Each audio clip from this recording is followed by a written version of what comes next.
right? In F. Okay. Just Thank you. Yeah. Give it a charge.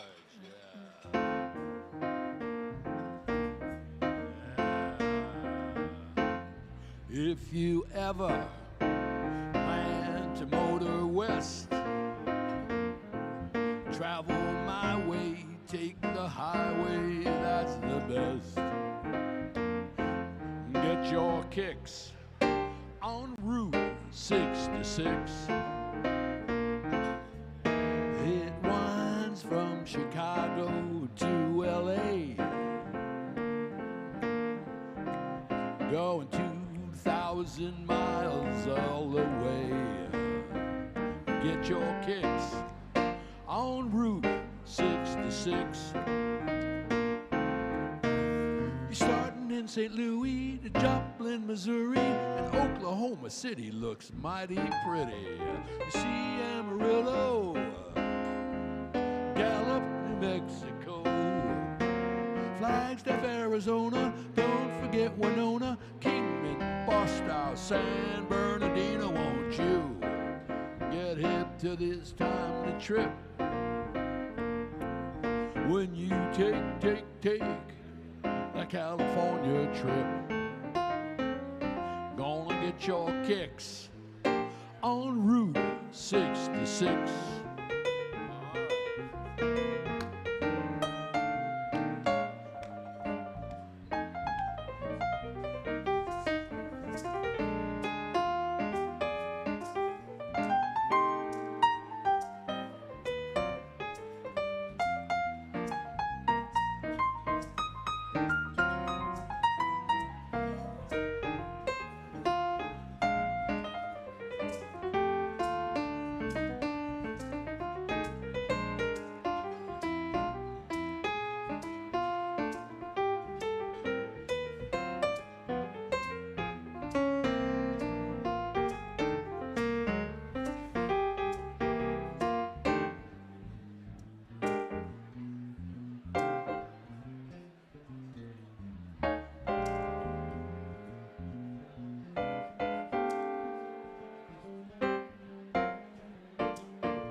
Acapulco and jump in the ocean that's oh so blue. You see Waimanalo, the Poly Highway 2, up to Kahuku, down to Punaluu, Waimea, Ka'ava, and Haleiwa too. Take the trip that's great. When you travel round my great big beautiful state, take the trip that's great on Route 808. Get it? Take the trip that's great on Route 808.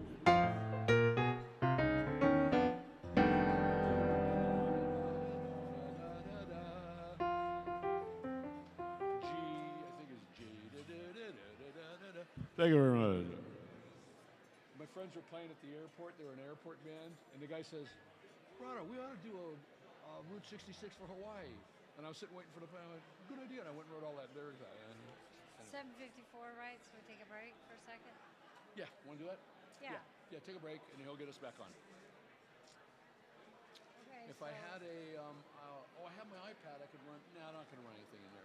We're good. You what? I was going to run some background music, but we don't know. We're good. So Beethoven's Fifth is the first one after we do a funky blues. So he's going to want some bluesy thing, right? Something. Well, we'll do it in, I guess, D flat. So F, F, F, D flat, E flat, C. Something like that. Okay. But 1 minute before they go on the air, he wants some bluesy. Yeah. Okay, Yeah. Okay.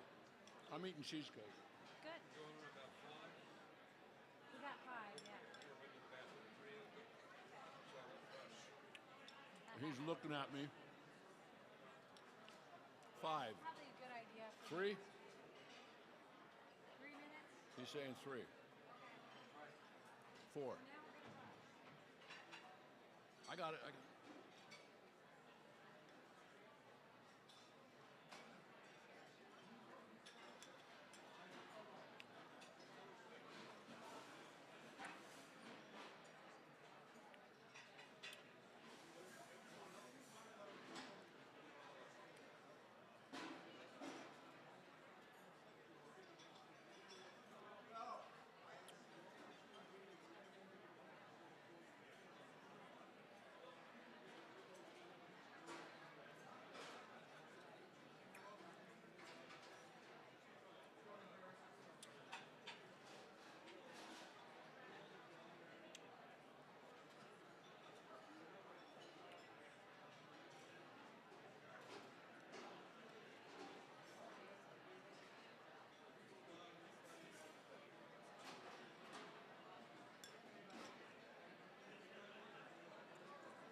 Yo.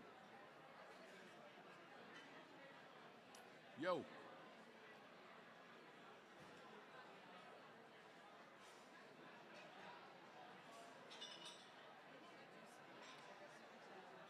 Oh, yeah, okay, tell him. The bathroom is not. Oh, no, it's okay.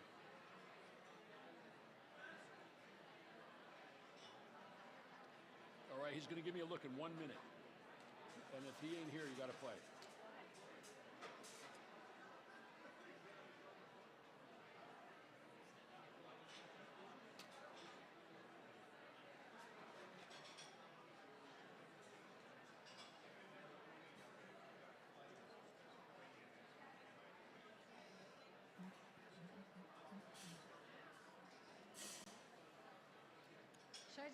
Probably should just turn the mic off now, right? Yeah. I'll keep mine on because he might want me to be a wise guy.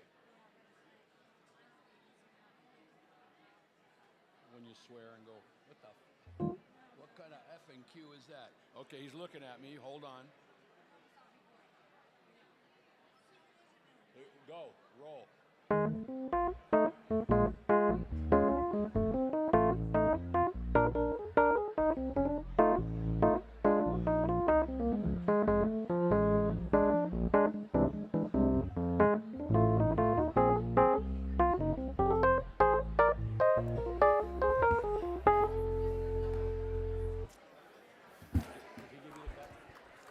Good evening, everybody. Welcome.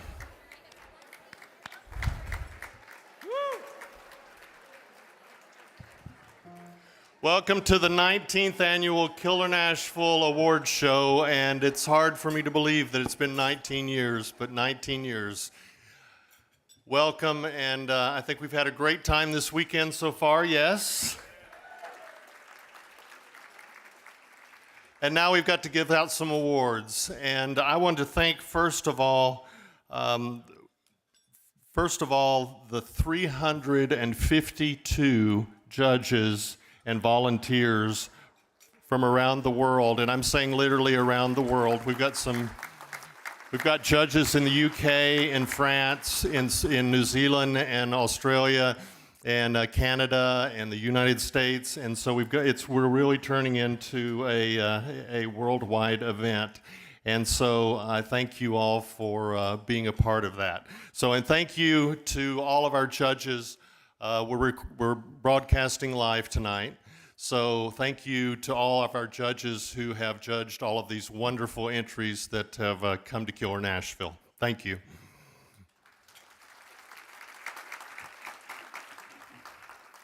You know how I love to recognize everybody, but I don't think we can go through everybody's name and possibly get out of here before midnight. So I'm just going to go ahead and jump right into it. By the way, I'm Clay Stafford, for those of you who are just attending the awards show and I haven't had a chance to meet. And I am thrilled to have you here with us tonight. The Silver Falchion Award is the best book for the previous year, which would be 2023, and the 2024 Killer Nashville Silver Falchion Award for Best Action Adventure goes to Hanging the Devil, Tim Malini.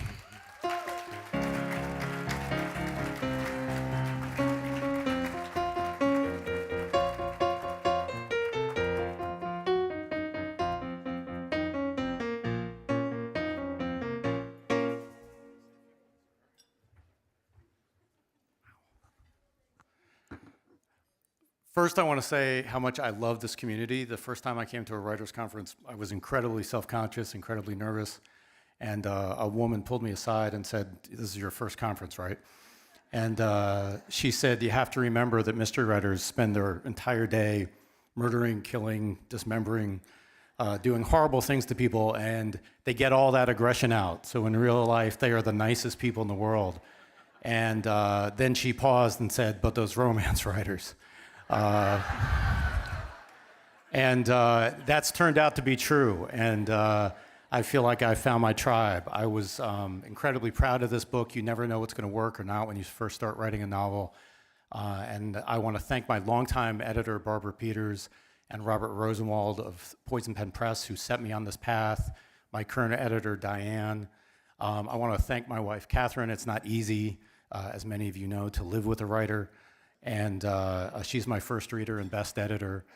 And I want to thank the judges and readers, because that is a daunting task to read this many books and vet all those novels. And congrats to my fellow nominees, because those are some amazing books. I think you should read them all.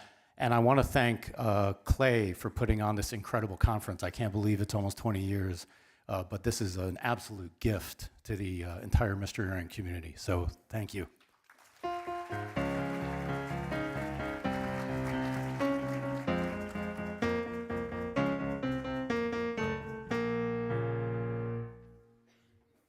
The Claymore Award is awarded to the best first 50 pages of an unpublished manuscript at the time of submission. And the 2024 Killer Nashville Claymore Award for Best Action Adventure goes to The Avericks, Christopher Boswell.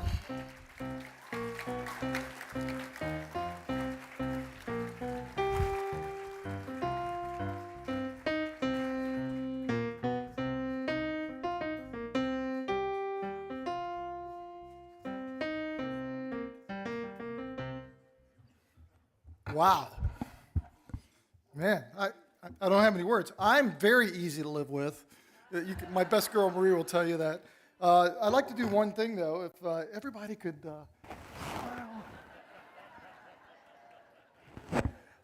I don't know what to say. The novel is The Aviatrix. It's basically at its heart, it's a World War II caper. I have my main character is a WASP, a Women's Air Force Service pilot in 1943.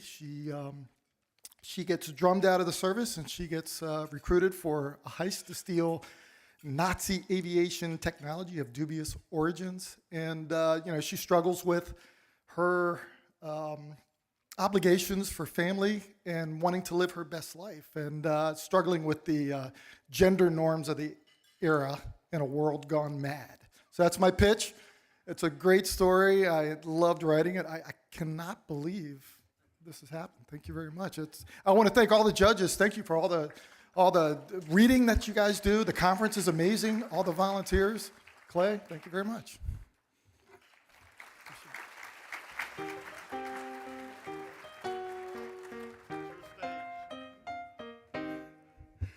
The 2024 Killer Nashville Silver Falchion Award for Best Comedy for Best Book of the previous year goes to A Crafty Cottage of Crime, Lois Winston.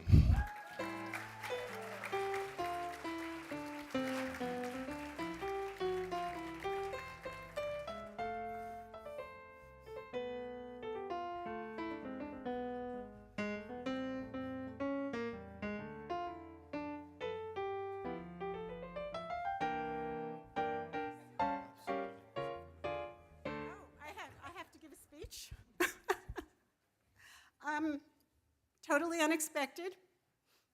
Thank you. Whoever decided that I should win, I'm very appreciative. Thank you very much.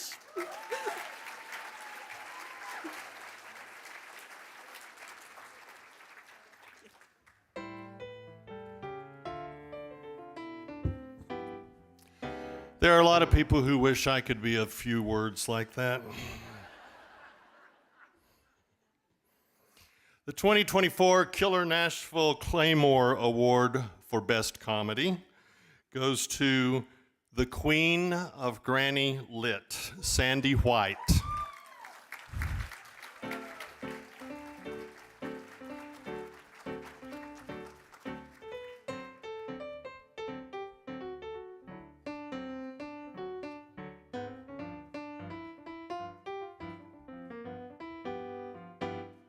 I entered this contest because the contest allows for 50 pages of a work. I had no idea, if anybody would like anything in my book, but I thought, hey, 50 pages, that's enough for a judge to say or no. And so I entered it, but I'm somewhat of an outlier because nobody gets killed, nobody dies in my book. So I thank you for expanding the concept to include non-killer, but I hope it's a killer when I query it starting next week. Thank you very, very much.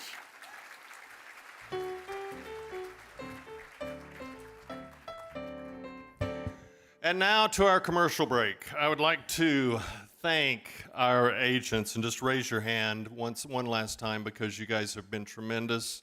I've heard several manuscripts have been, well, you can wait, Kathleen, until I call your name.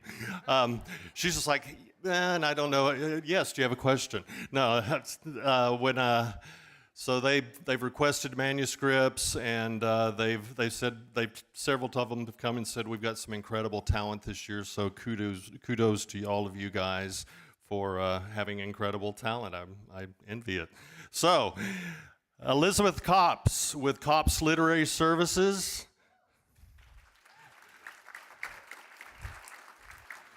John Deas, who I abuse constantly, independent editor. Mr. CNN. Brenna English Loeb with Transatlantic Agency. Independent editor Callista Foote. And now, Kathleen Fox with The Rights Factory. Haywood Gould, publisher of Tomilch Press. Stacey Graham, 3C's Literary Agency. My dear friend Dean Christic with WordLink Incorporated. Amber Meyer with an independent editor, and last but not least, Kyle Young with Kyle Agency.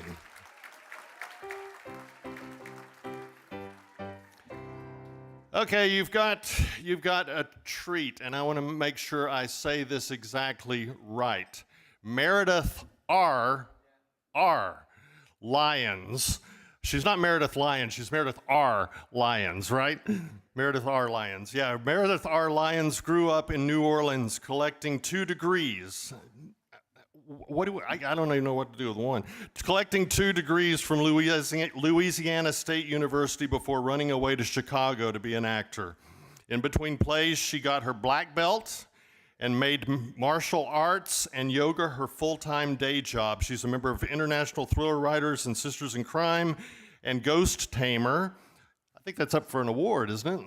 Yes, Ghost Tamer is her first novel with a dagger of lightning coming in 2025, and she lives here in Nashville. So welcome, local lady, Meredith Lyons.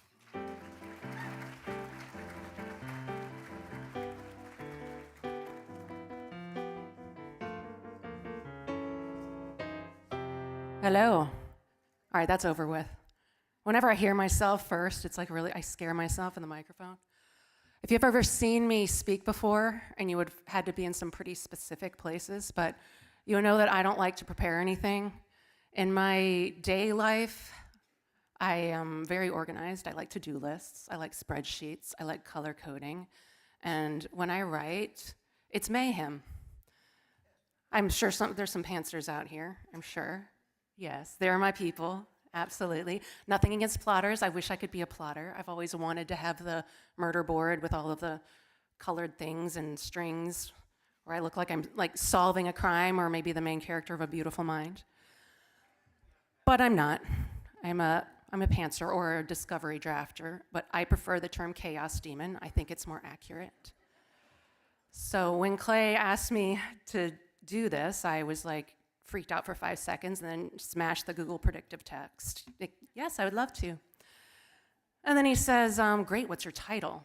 Now, notice he asked me for a title and did not put it in the program. And I freak out because my brand of Chaos Demon, the title comes at the end after I've written the whole book. So I was like, can I have an hour? And he's like, sure. So I quickly pantsed the thing and then came up with a title, which he did not include or even mention when he introduced me. But good job, Clay. I've now prepared an actual frickin' speech, which I otherwise would not have done. But it's good to know these things about yourself.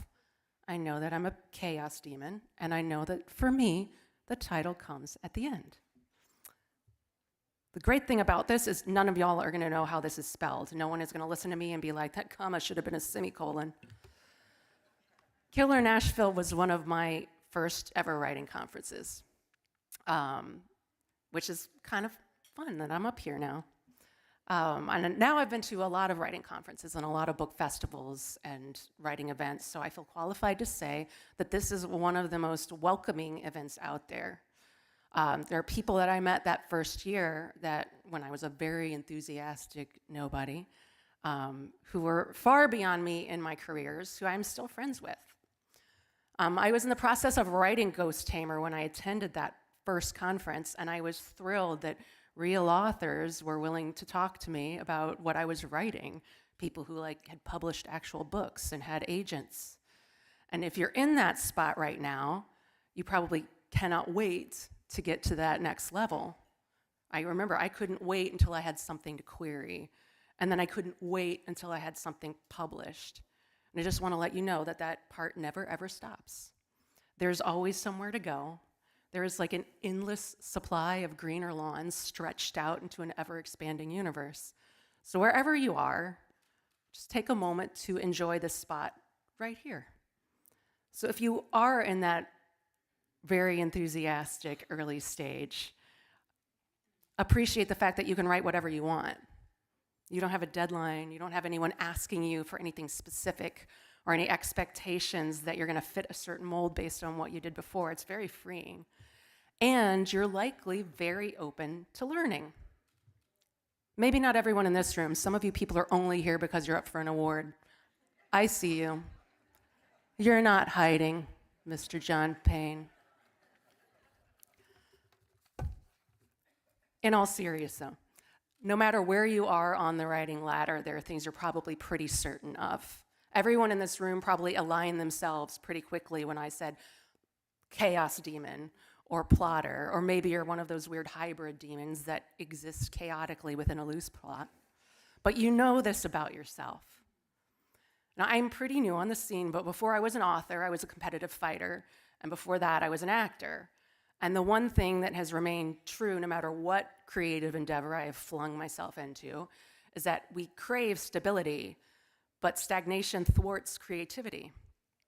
So allow yourself room to evolve. I love drafting.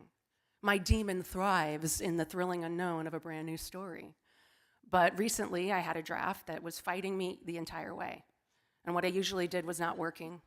The demon was not chaosing and was freaking out. Had I lost it? Was my creative well tapped? Was I done?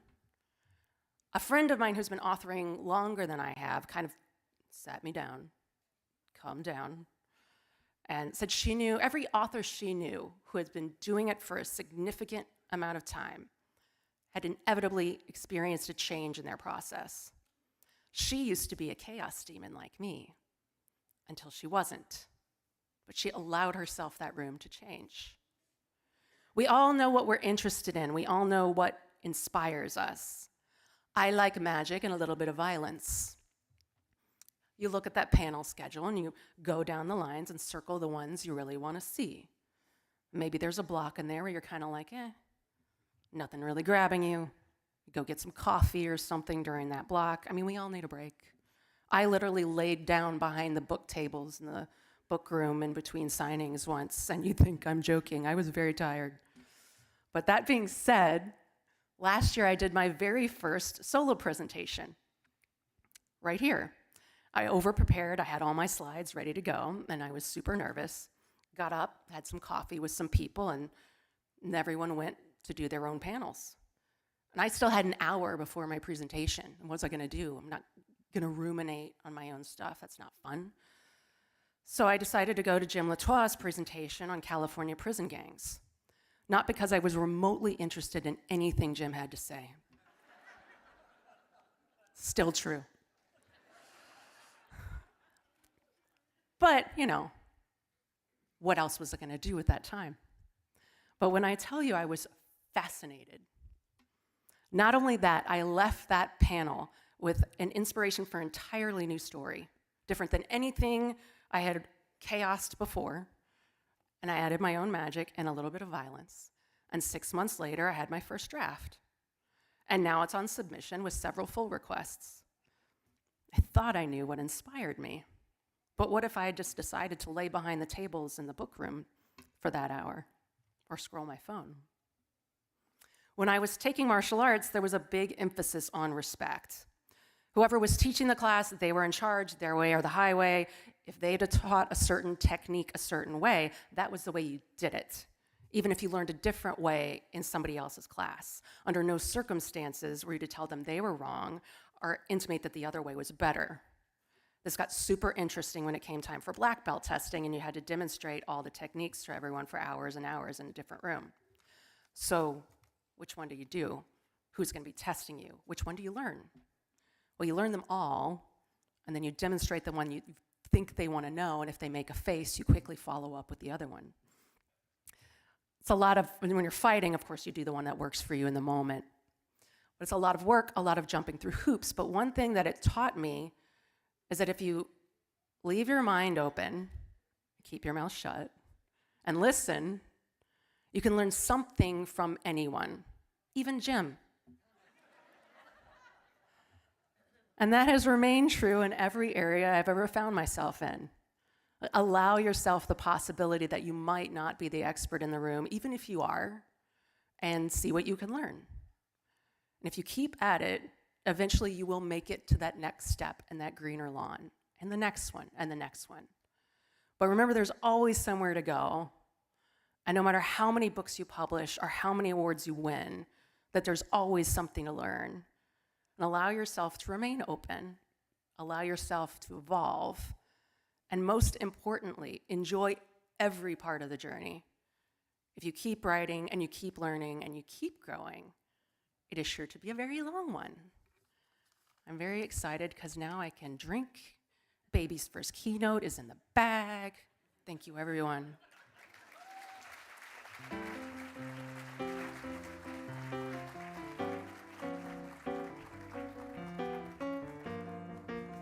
Thank you, Meredith. The 2024 Killer Nashville Silver Falchion Award for Best Cozy goes to Trust the Terrier, a Coral Shores veterinary mystery, D.L. Mitchell.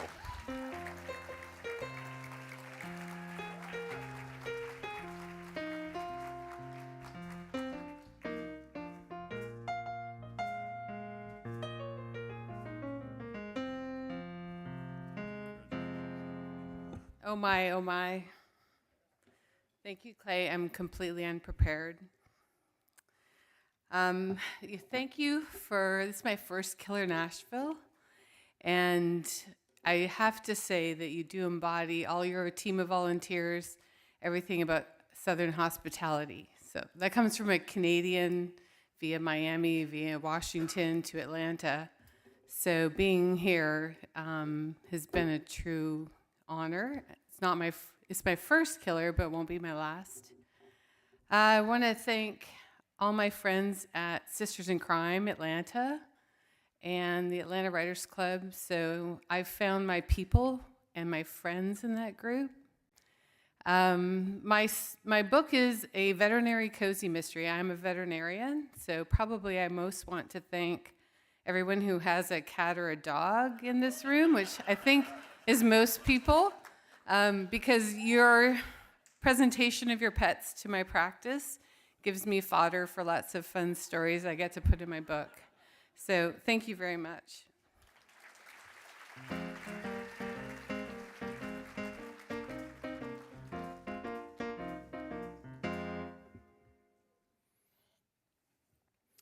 The 2024 Killer Nashville, let's see, where is it? I'm sorry.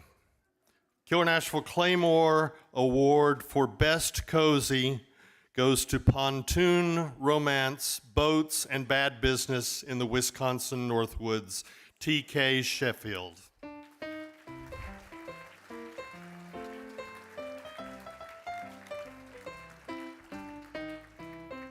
Okay, congratulations, TK.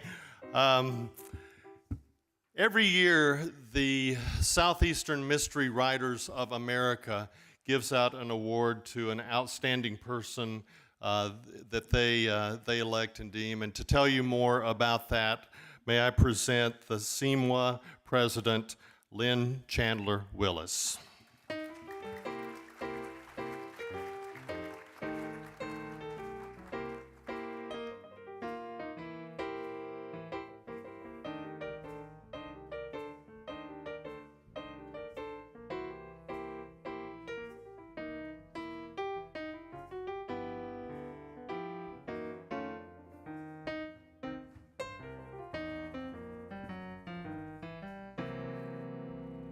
Okay, good evening, and thank y'all.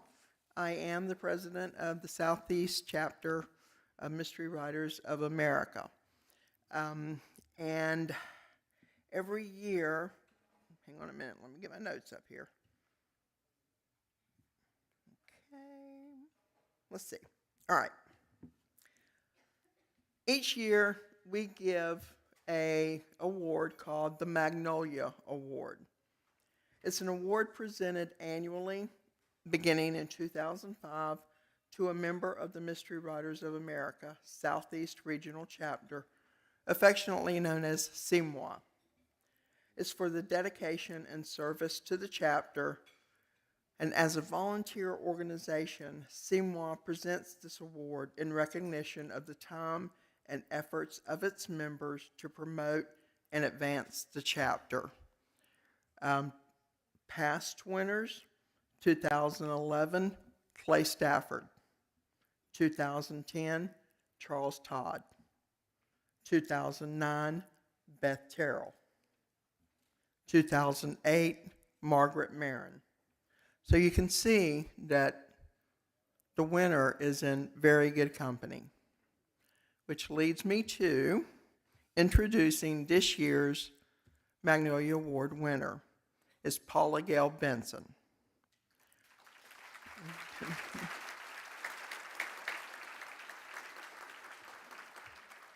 One of the first writing craft seminars Paula Gail Benson attended was a CMWA skills build featuring Chris Reardon and Carla Dameron. Realizing the need to learn from experienced authors and to network with local writers, Paula became a CMWA board member, serving first as the PR representative and then as the Eastern Area representative. She also is a founding member and board member of the Palmetto chapter of Sisters in Crime, based in South Carolina. Working with these groups, she helped to organize programs that featured Jeffrey Deaver, Robert Degoni, Kathy Pickens, Charles and Caroline Todd, Elaine Vetz, Nancy Pickard, and developed an annual conference called Mystery in the Midlands. Held in Columbia, South Carolina, in addition to the guest of honor, the conference had panels of local and regional authors who introduced their work to eager readers. Novels could be purchased from a local bookseller, and participants could bid on items to benefit Dolly Parton's Imagination Nation initiative. The year COVID struck, Charlene Harris was scheduled to be the Mystery in the Midlands guest of honor. Rather than cancel, Paula worked with Sisters in Crime National and CMWA to convert the conference to an online event that ended up having over 900 registered attendees. Paula works as an attorney for the South Carolina State Senate, has had 30-plus short stories published online and in anthologies, including co-authoring a story with Robert Degoni in Cold-Blooded, Killer Nashville Noir, and is the director and playwright for her church drama ministry. Paula, you can come up, but I'm not quite finished. Okay? In recognition of Paula, I asked some of our members and her friends to give us a quote. Okay? This is from Carla Dameron. Paula is my friend, writing buddy, and neighbor. I often call her my life manager because of her wisdom and guidance. When she tells me I should do something, I pretty much always say, I do it, because few of us know how to say no to Paula. She is also an amazing ambassador for mystery writers. She connects us, supports us, cheers us on when we need encouragement, and celebrates any success with unbridled joy. She is funny, warm, and one of the kindest people I know. She always sees the good in people, even when it's very well hidden. From Deborah Goldstein, the current past president of CMWA. Paula Benson has never met a stranger and follows through with any task she takes on. Despite a very heavy work schedule, her diligence and friendships created and made CMWA's Mystery in the Midlands a success, with guests including Charlene Harris, Kathy Reichs, and Elaine Vetz. I'm glad to call Paula a partner in crime and a friend. From Yasmin. Yeah, okay. Yasmin Agno or okay, all right. No one is more deserving of this year's Magnolia Award than Paula. She is one of the most genuine and considerate people who always puts others before herself and is an invaluable support to the writing community, as well as a talented writer of phenomenal short stories. Congratulations, Paula, on a job well done. Love, your biggest fan, Yasmin. One more. Okay. This is from Charles Todd. Paula Benson exemplifies what makes our membership so vital to our strength. Paula quietly participates in chapter work, not to brag, rather to support our members. A talented author and kind person, I can think of none better to celebrate today with the Magnolia Award. Paula, I present the little magnolia leaf for you, okay? That is this year. You also get a certificate, which I forgot to print, so I'll mail that to you, okay? And you also get, the year's membership, okay? All right. And just one last thing on, my relationship with Paula was when I took over the presidency. She was the Eastern rep then. And then she went off of the board because she had served her time. And I had that email list, for all my board members. And I almost cried when I had to take Paula's name off of there because it just didn't seem right that Paula was not on that list. And every now and then she'll probably still get a wayward email that, because I didn't take it off. But anyway, Paula, congratulations. Thank you. Thank you. so much. You're welcome. Thank you. Thank you very much. This is truly a great honor. And if you haven't joined Mystery Writers of America, please consider it because it is a great organization and you're automatically a member of your regional chapter. So please do consider. And again, thank you. Thank you very much.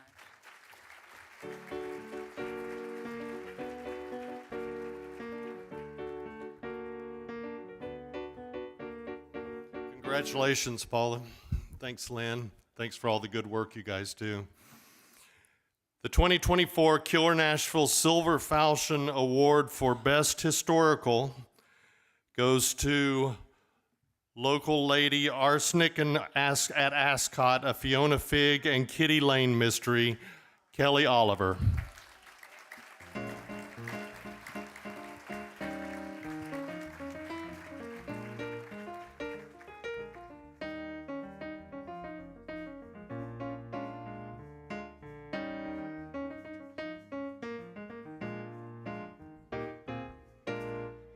Thank you.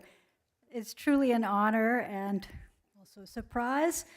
As many of you have heard me say this weekend, I am a recovering philosophy professor, and 10 years ago, I had a sabbatical from Vanderbilt, and I thought I wanted to write my novel. Don't tell Vanderbilt. And the trouble was, I'd never done any creative writing. I didn't know how to write a novel. I didn't have the first clue, so I thought I need to go to a workshop or I need to do something to learn how to write a novel. And I'm Googling local workshops or workshops near me. And the very next weekend was Killer Nashville.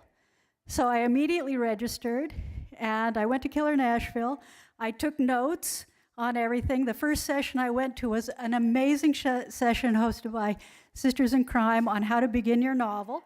So I came back with a notebook that Monday. I started my first novel.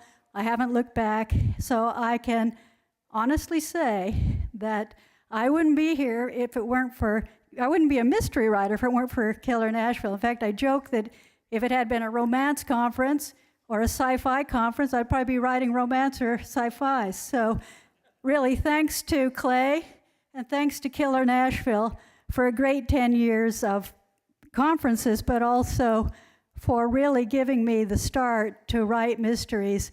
For me, it's a whole new life. I've left my philosophy life behind and totally have been diving into the mystery writing world, and there's no place better to really get acquainted with that and meet people and hang out with like-minded mystery writers than Killer Nashville. Thanks.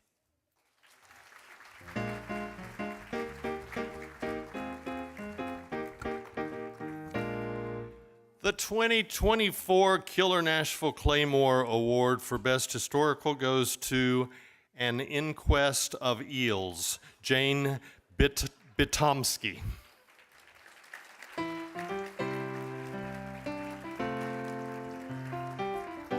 I take it Jane is not here. Congratulations, Jane.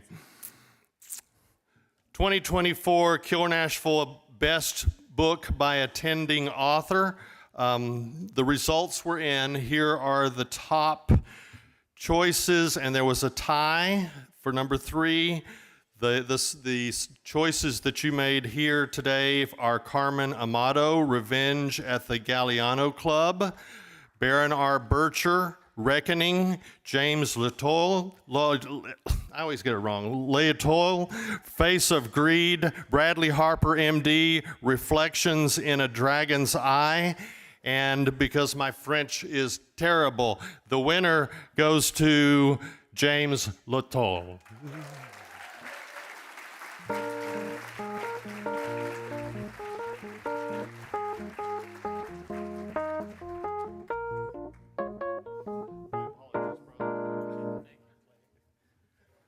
Wow, this is a surprise. Thank you so much, Clay. Thank you for Killer Nashville. Yeah, anytime you can be mentioned with those people, Carmen and Barron and the others, it's amazing. But thank you to Ocean View, Pat Gusson, Bob Gusson. Thank you. I've been upgraded. Lee Randall, Faith Matson, Tracy Sheehan at Ocean View made this book come to life. Also, thank you to Kimberly Cameron at Kimberly Cameron Agency. But most of all, thank you to you. I really appreciate this, and it's very, very humbling, and thank you so much. Thank you.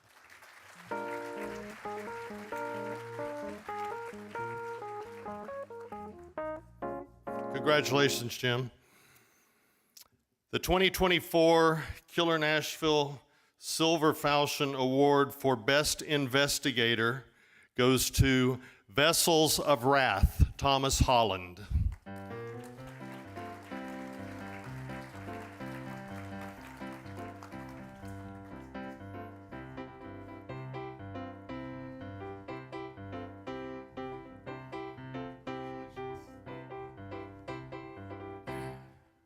My wife said, "You better think of something to say," and I said, I don't need to because I'm not going up there. So I don't have anything to say, but I'm going to say something. Besides, yes, dear, when she says I told you so.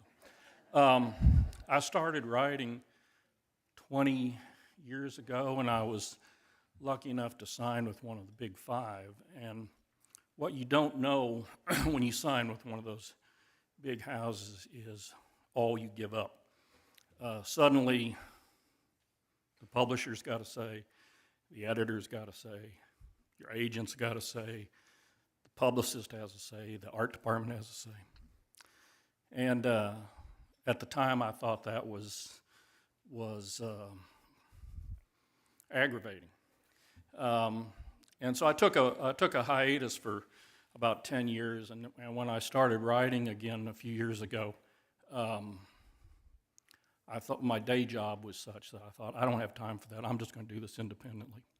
And what I realized going it alone is all those things that I thought were aggravations, the publicist, the editor, the publisher, was feedback. And you don't have that when you're going alone. And that's why the work that Mr. Stafford does in groups like this are so absolutely vital. And thank you very much.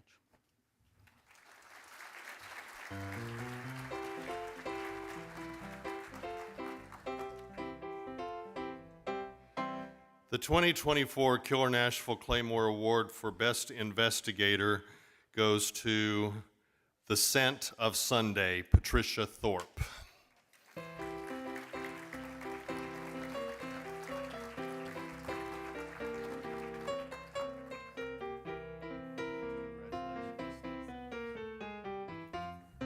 Well, I'm truly blown away by that. I have been writing for my whole life, but I have not ever submitted anything. I wrote as a profession. I was a journalist. I was a marketing, advertising person. That was my day-to-day job, and I wrote books on the side, just because I love to write, and I wrote every single day. But I never submitted. And I would always ask my mother to read my books, and after she read my fourth book, I have 11 of them. After she read my fourth book, she said, "Why aren't you sending these out?" And I said, I don't know, Mom. And my mother was a smoker. She always had a cigarette in her hand. And she said, "You're afraid of success."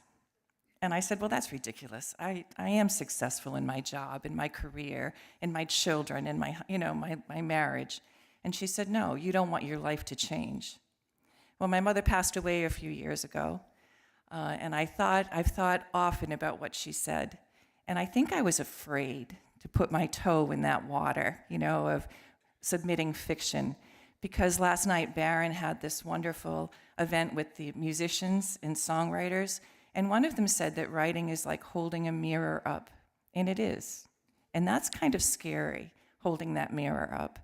So I'm grateful that I have dipped my toes in. This is my very first writing conference. I will come back again and again and again because I've gotten so much from the people that I've met. And thank all of you that I've had a chance to talk to. Thanks to Clay and all the readers and the staff here. Thank my husband. And I'm not afraid. So thank you.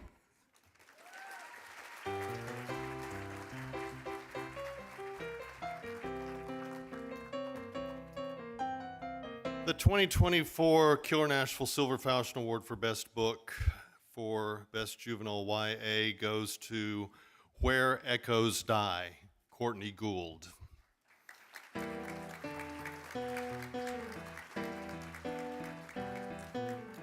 Courtney is not here. Congratulations, Courtney.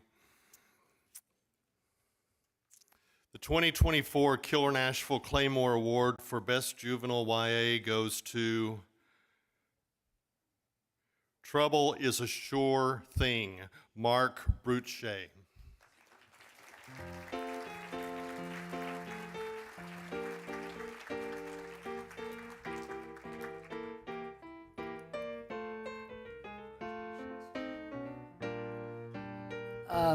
Thank you. Well, the first time I came to Killer Nashville was last year, and I didn't know anything about a conference at all. But I figured I'd check it out, and I came and didn't know what to expect. And when I got here, it was incredible. I came thinking I might be able to further my writing journey, but when I got here, I found that everybody was so inclusive and so warm and so giving of their time and their knowledge. And so I thought, well, you know what? I'm going to do that again next year. And so I came and then to be recognized for my work on top of all that, nothing is better than this. And I just want to thank you all for being who you are, and thank you, Clay, for putting this thing together. Thank you very much.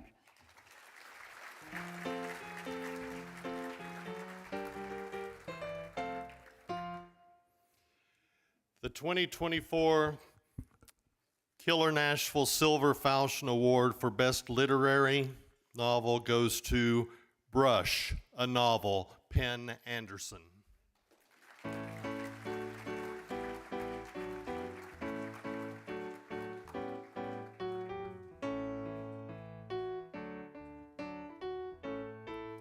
And Penn is not here. Congratulations, Penn. The 2024 Killer Nashville Claymore Award for Best Literary goes to the Accidental Time Traveler, Sylvia Bluck.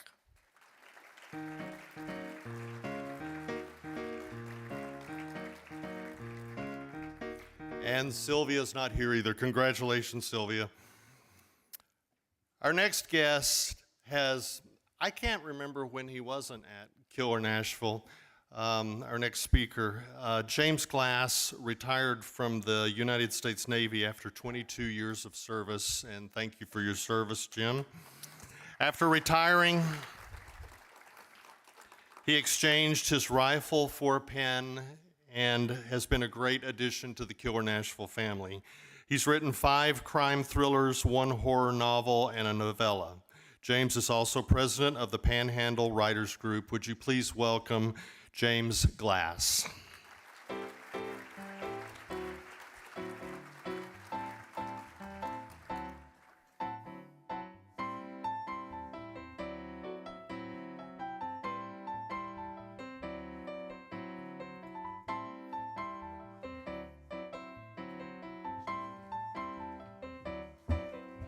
Thank you, Clay.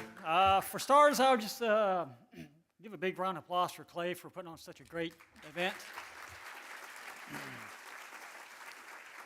You know, one thing I'll say about Clay is always saying that really it's the people behind the scenes that really do such a great job at this event. But really, you know, Clay is such a humble person, and you know, really, it's his vision that's really has made this thing last as long as it does. And because of his humility, that's why he has so many people that is willing to come out here and really celebrate. So again, Clay.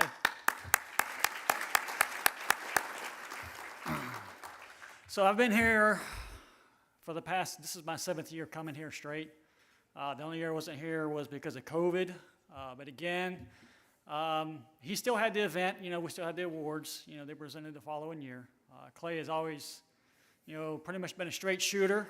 You know, he pretty much gets what he wants because he knows how to, I don't want to say manipulate, but, you know, he knows how to sugarcoat it enough to where you want to come up and, you know, really please him. So when he asked me to come here and speak this year, you know, I thought it was just, you know, for me, I thought it was just, you know, great for him to even think of me in that way. So I do appreciate that.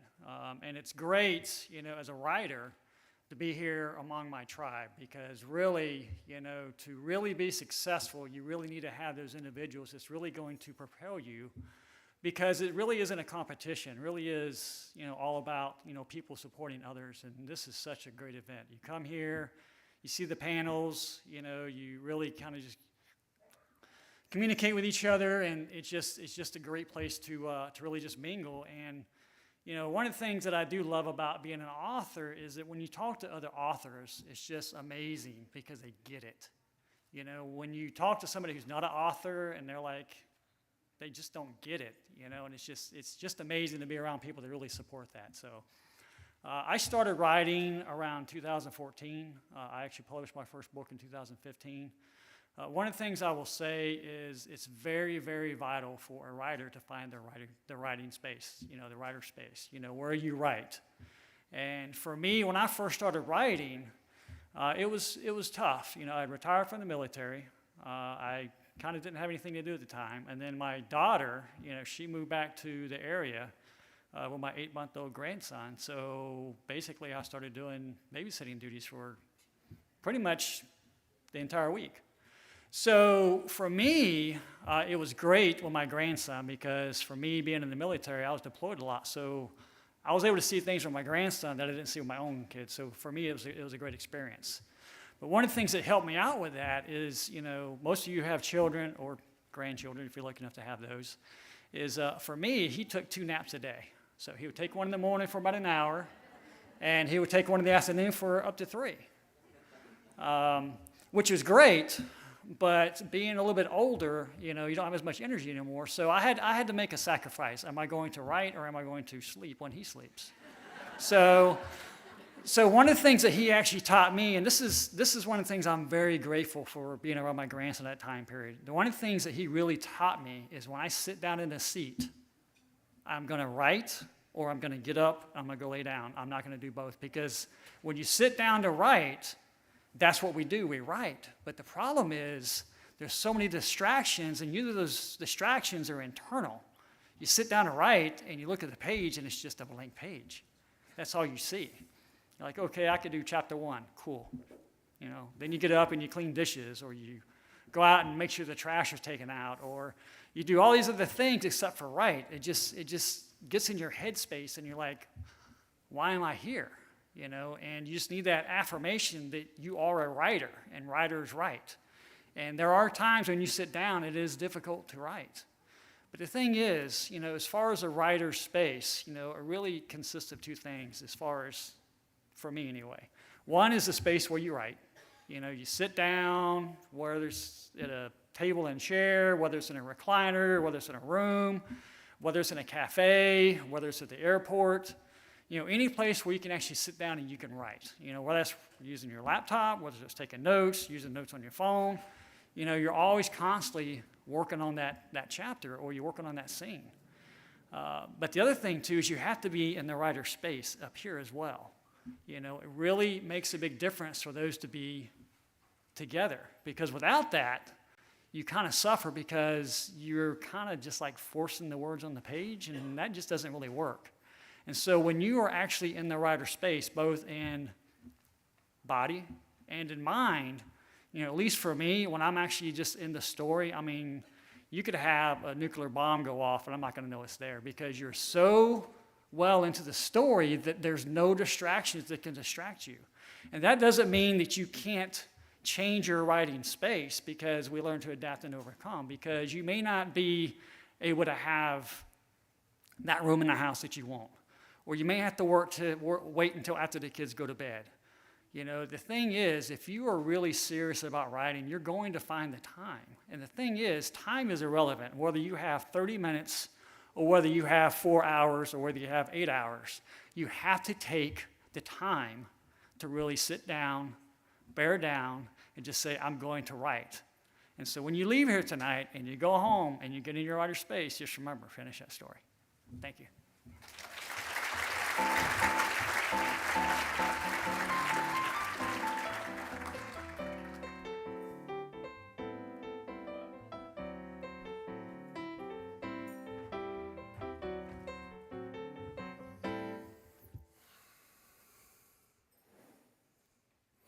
I want to thank two people who coordinated these awards. First of all, just stand up. Kylie Ludwig, many of you know her, but she coordinated the Claymore Awards, and it was an absolute juggle. And Maddie set up, she coordinated the Silver Falchion Awards, and it was an absolute juggle. She was coordinating with people from all over the world.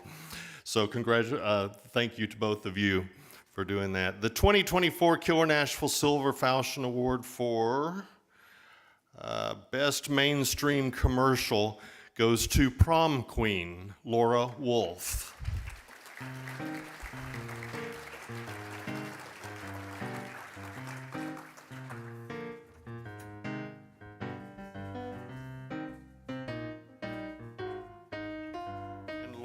Is not here. Congratulations, Laura.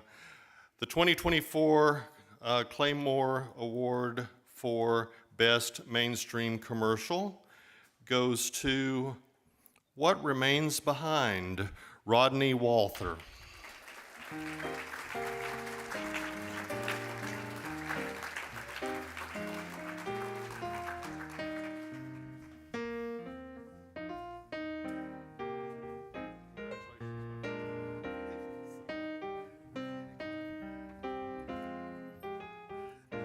Thank you so much, Clay, the judges, the team. It's awesome. Thank you very much. I had the great honor of winning the Claymore Award in mainstream and commercial last year as well for a different book. And so I must say, this is probably my favorite conference. So anyway, it's really been great meeting and catching up with friends, new friends and old friends in these last few days. I treasure that, and I want to share one thing. I gotta, just because it's so cool. 9 years ago, I got an email from a 13-year-old reader. I don't know who she is, and she was talking about how she read my first book, didn't know how she got it, but she read it, loved it. Downloaded the next one, loved it. And she said, I read about an average, and she's 13. I read an average of about a book a day, and they all usually entertain me. But with your books, something absolutely magical happens.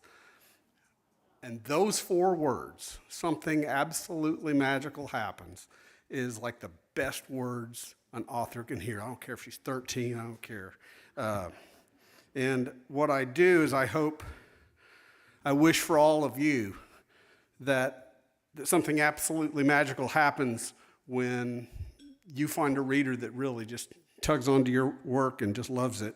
And I hope you catch your dreams. Thank you very much.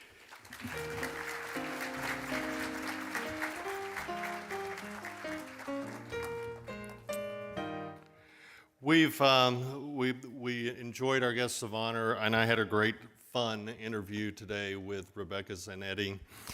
And Rebecca, are you here? She is where? Okay. Well, I was going to say, have her come up and say a few words, but Rebecca's not here at the moment, but we appreciate her being here. And thanks, Rebecca, for joining us for the weekend. The 2024 Killer Nashville Silver Falchion Award for Best Mystery goes to Indigo Road, Reed Bunzel.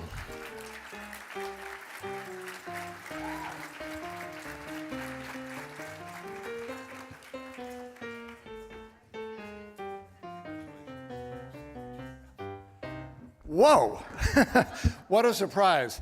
Thank you to Clay Stafford, to all the judges, everybody here in the room, everybody who puts together this fabulous conference. I want to thank my publishers, Phil Garrett and Jennifer McCord at Epicenter Press in Seattle. My absolutely fabulous agent, Kimberly Cameron, out in the Bay Area. James, you know her. I'm staring straight at my wife right now, who is so patient, so supportive, and so loving for all of this weird stuff that I do and that we all do here. Thank you so much for just making this all, as the last fellow said, magical. I want to dedicate this award tonight to my late son-in-law, Pierre. He was the embodiment of Jack Connor in all of my Jack Connor mysteries. This was the fifth and final. U.S. Army, 10th Mountain Division, Fort Drum, went to Iraq in 2008, had a bad encounter with an IED and was airlifted to Kuwait, where the doctors and all of their understanding of pain introduced him to the scourge of opiates. You can guess what happened next. He's been gone 6 years. He was Jack Connor. He's now at Arlington Cemetery. Pierre, this is for you. Thank you so much. Thank you all. And thank you.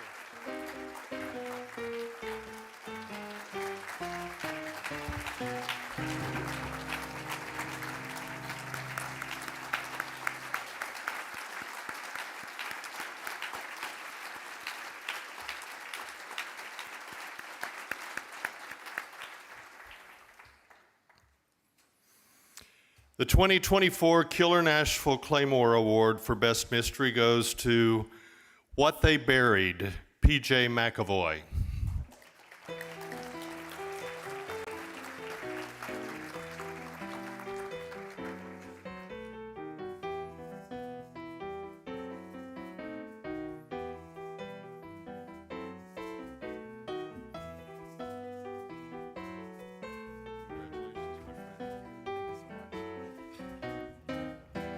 Wow, I'm totally blown away. I did not expect this at all. Thank you to the judges, to the committee for Killer Nashville. This is a fantastic honor. This was my first time writing something, and I want to thank my beautiful wife, Rose, who's at home with our children right now, watching on the live stream. She couldn't be here today, but she wanted to. Want to thank my agent, Kimberly Fernando, who's fantastic and believed in this project. And thank you to Clay and everything that this community does to support new writers. You took, in my case, a guy who really kind of had a dream and thought, I want to give this a shot, and welcomed me with open arms. So this is such a wonderful, inclusive, fantastic community, whether we've met on Twitter or in person at this conference. It's been fantastic. So thank you all.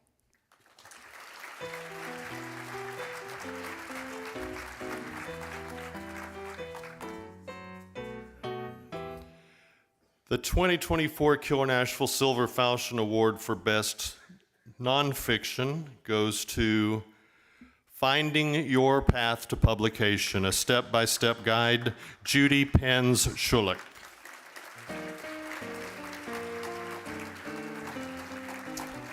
And Judy can't be here tonight. She told me that she was not going to be able to attend, and she is thankful for the award.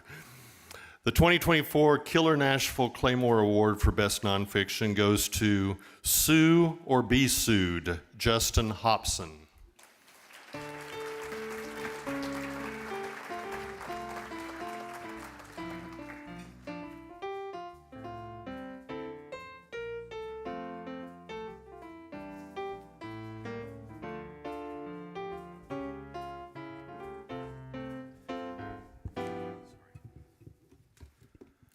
Well, this is great. Thank you to Clay and Killer Nashville and the judges. A lot of talent in this room for sure. Just want to say congratulations to all the nominees and winners. You should all be proud of your accomplishments. I'm a first timer here, and I'm also a free agent. So the manuscript that I sent in memorialized the fact that there are 100 million lawsuits filed in this country every year.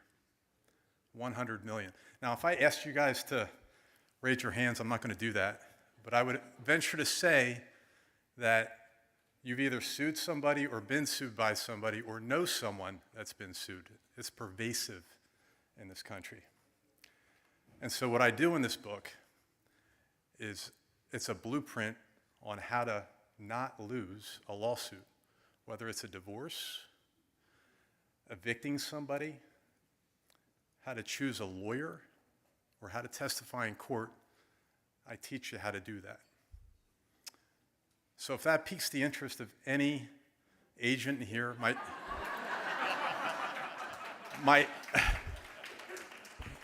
my target audience is 100 million people.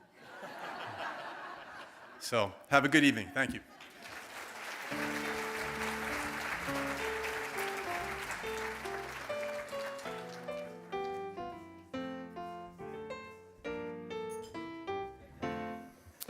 Well, you've seen her earlier, and congratulations to Paula Benson. She's a legislative attorney and a former law librarian. Paula Gale Benson's 30-plus short stories have appeared online and in publications, including Killer Nashville Noir, Cold-Blooded, and Malice Domestic's Mystery Most Diabolical. She blogs with partners at the Stellato Gang and the Writers Who Kill. Would you please welcome back to the stage Paula Gale Benson.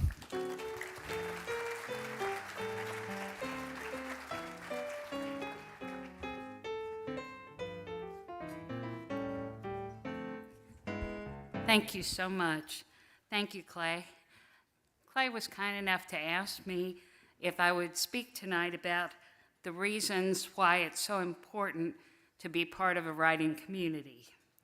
And I thought about this, and I came up with 5 reasons. Number 1, only writers understand the courage that it takes to say, I want to be a writer. Writers view this as a true profession. They respect the diversity of experience that brings people to a writing career. And they know that new authors aren't competition, they are potential new colleagues. Number 2, writers know that having the true ambition to be an author, and with excuses, I'm sorry for the pun on a love story, having the true ambition to be an author means never having to call yourself aspiring. Writers welcome you, and they want to be positive. They remember too well the criticism can intimidate, and worse than intimidate, that it can shut someone down. so that they never truly are able to express their talent. And writers understand that acceptance builds confidence and makes a writer want to work at his craft. Number 3, writers are eager to offer a hands up. They remember that someone once gave them an opportunity and now they're paying it forward. Whether they're presenting classes or judging contests or telling about their own background and insights, they encourage new writers to never give up. Number 4, writers provide a source of honest information without being discouraging. Writers know how to tell the truth without using it as a weapon, and they understand that helping new authors learn important details and business practices benefits all writers and all workers in related fields to writing. And number 5, writers have true appreciation for your achievement. They've experienced the highs and lows. They understand not just your work, but what it took to create it. And for them to see the value in your work is a true expression of respect. It's a credit to the writer's own abilities and a strengthener of the entire profession. Clay, and to all of the people who have contributed to make this Killer Nashville both a fantastic and a nourishing event, thank you. Thank you for giving us this incredible opportunity to learn. And even more important, and what I find with every Killer Nashville that I attend, thank you for sending us forth with a renewed enthusiasm for writing. Thank you.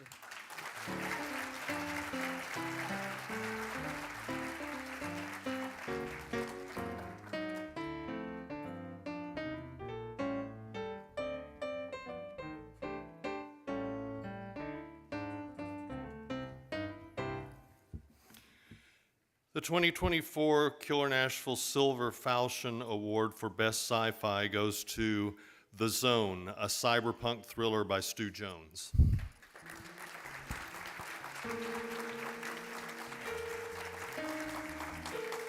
Stu is not here, and some of the people that, at least one person who is not able to be here, they are in other places and unable to attend. So I hope you guys are watching at home. The 2024 Killer Nashville Claymore Award for Best Sci-Fi Fantasy for Best Unpublished Manuscript goes to A Tonic of Wildness, Kate Hull.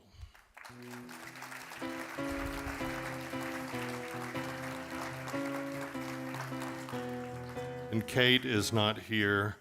The 2024 Killer Nashville Silver Falchion Award for Best Short Story Collection, Anthology, Paper Walls, Glass Houses, Richard Helms.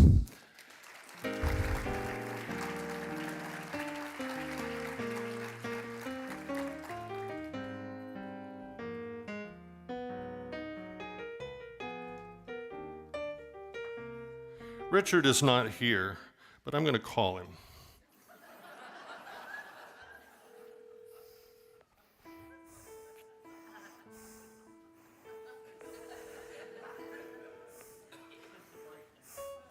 He's got to go to voicemail.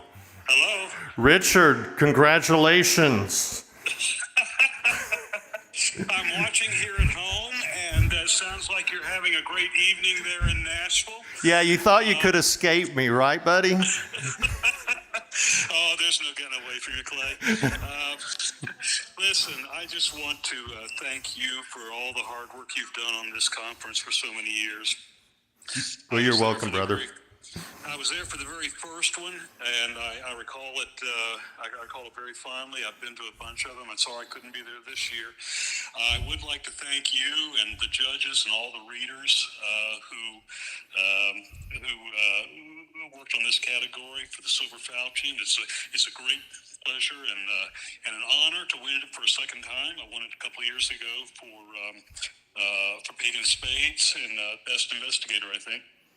And it's just a wonderful thing to be able to add another one to my wall.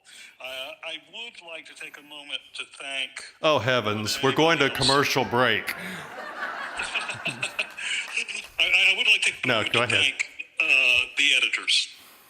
All the editors who've worked on all my stories over the years. Jenny Dietz, who we just recently lost, especially. She was a wonderful. I always called her the world's greatest editor, and she really was. She was terrific. Diane Perone-Gilman, Michael Bracken, Barb Goffman, Janet Hutchings, Linda Landrigan, Josh Pachter. If I'm forgetting anybody, I sincerely apologize for that. And thank you and all the great crowd at American Blackguard for running this great conference. So thank you very much, and I appreciate it, and I hope I can be with you next year. Rick, have a great night. We miss you guys. Bye. Yeah, they think they can hide. The 2024 Killer Nashville Claymore Award for Best Short Story Collection and Anthology goes to Pocket Money and Other Stories, P.K. Richard.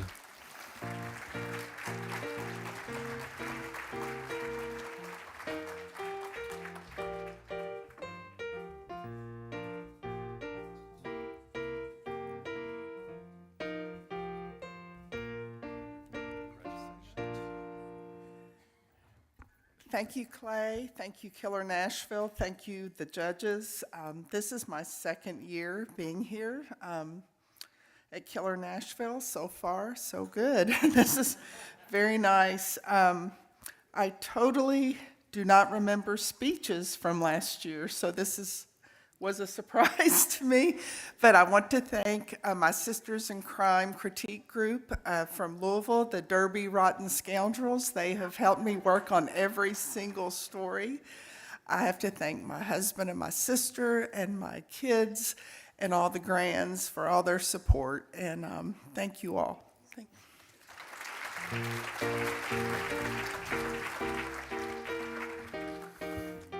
Dirty Rotten Scoundrels sounds like something I would like to join. Dr. Katherine Hutchinson Hayes is an editor, author, speaker, podcaster, and educational consultant, and she's got her fan club here with her as well. And Katherine hosts a podcast, which I've had the pleasure of being on. Thank you, Katherine. Murder, Mystery, and Mayhem Laced with Morality. Her thriller, A Fifth of the Story, debuted in February 2024 through Endgame Press, and I invited her to speak a little bit. She's a great speaker. Would you please welcome Dr. Katherine Hutchinson Hayes.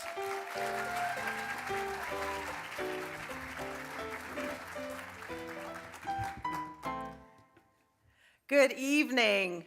How many of us know that words have power? Anybody? All right. So I want to test this out. Turn to your neighbor and say, "You are amazing." All right. Good. Good. All right. I need you to turn to your other neighbor, the one you really like, and say, "You got this."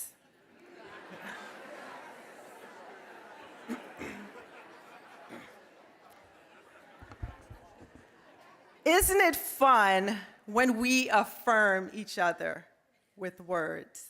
Because words have power. I know this as a mom, and I am a mom of 7 kids. Everybody go, "Oh!" I didn't give birth to all of them. I gave birth to 3 of them. I adopted 1, and I have 3 stepchildren. But I had a lot of rules. I still do, but I had a lot more when my kids were younger, especially when we were in the car. And before I started working full-time in the publishing industry, I worked as a school principal.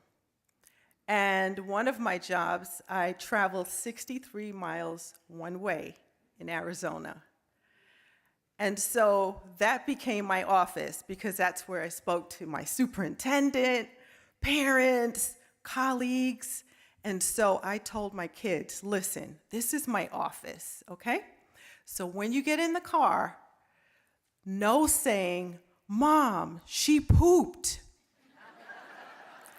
No saying, Mom, tell her to stop looking at me and touching me. In fact, only talk if you're bleeding, if it's broken.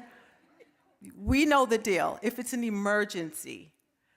And so they were getting pretty good at this. And one day I was on a really important call. Anybody know about the superintendent? Anybody know about schools? Any teachers here? Anyone well-versed in schools? Yay, give it up for our educators. Wow. When you're a principal, speaking to the superintendent is a really big deal. And so I gave them the special talk. Do not bother Mommy. So we're driving and I'm talking and things are going well. And then one of my daughters shoved her arm through the console and I saw her open her palm and she had a note for me. And that was interesting because she had just begun writing. And of course I was safe. I stopped at a red light to open the note while I was speaking. And it said, Mom, M-O-M, with an exclamation point. And then I have to tell you how she spelled it. She says, we have H-A-V, A, tell me if you think you know what this is, E-M-E-R-G-I-N-C. What is that? An emergency. So I put it on mute and I'm like, what is it? We have to pee. That's a pretty big emergency, right? Oh my goodness, I was a proud mom though, because I'm like, this is a first grader. This is like a pretty good note. She did it, I could sound it out. This is pretty good. And they were taking in that words have power. I was able to pull off and get my girls to that bathroom before anything happened. And so I was grateful for that. But as authors, we know our words are so important. And it is so much fun to come here and to celebrate people that have won awards. Even if you're a finalist, can you just give it up for our finalists?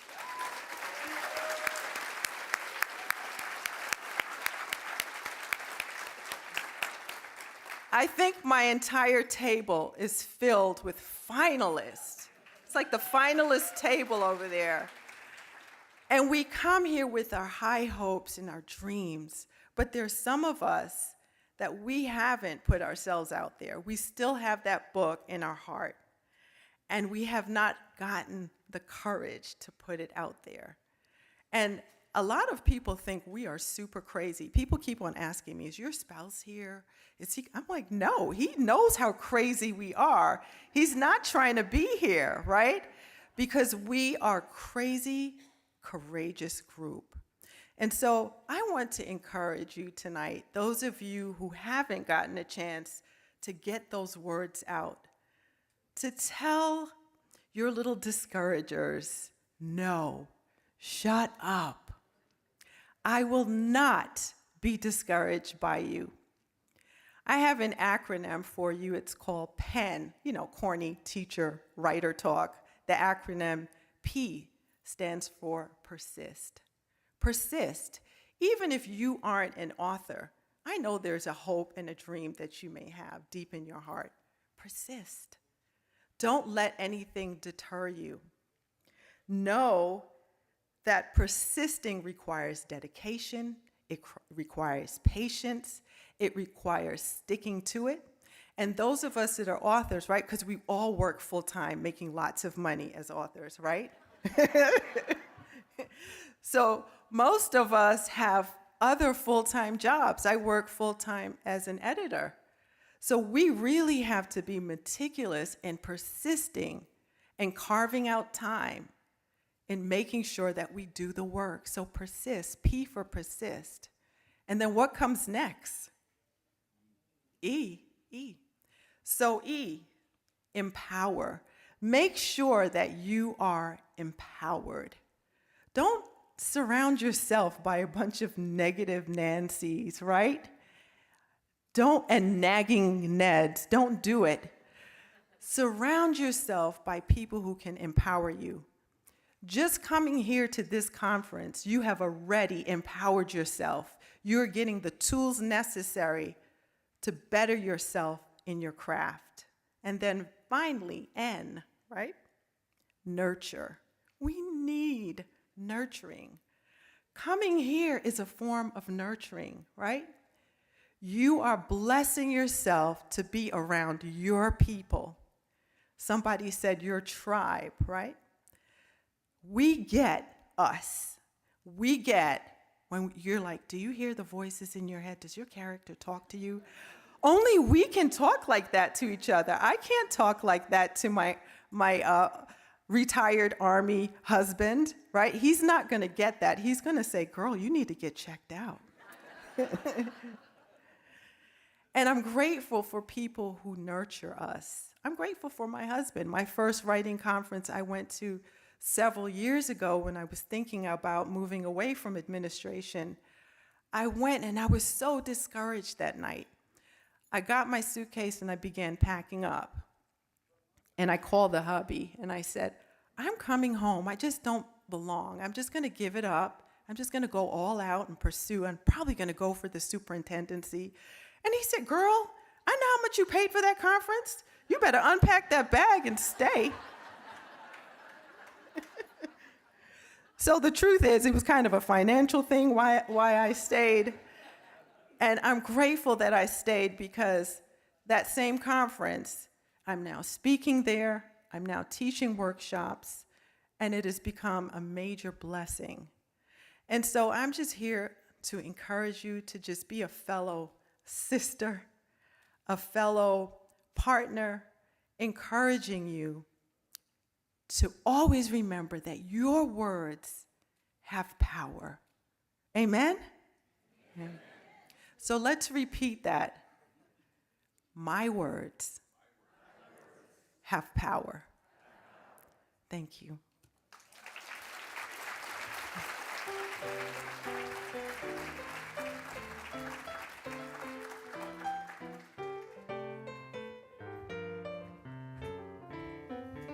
That was great.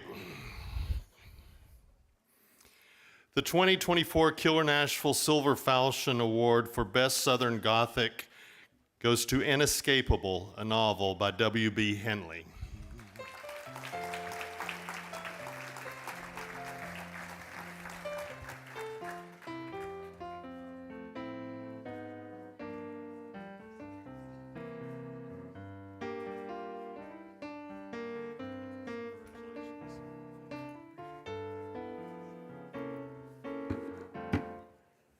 My wife said she had a feeling and that I ought to be prepared tonight.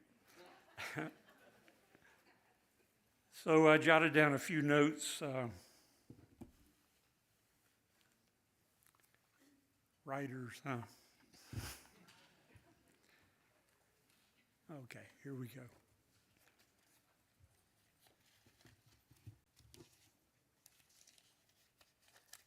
So I'm reminded of a couple of tired old sayings. Every once in a while, a blind old squirrel is going to find an acorn. And given enough time, if you have a monkey and a typewriter, you're going to come up with something maybe halfway intelligible. Well, since this week is a blue moon, I figure it's time for some rare things to happen. And rarer still, it was a blue supermoon. So they usually come along about it once every 10 years. This one came along 2 times in 2 years. So what are the odds?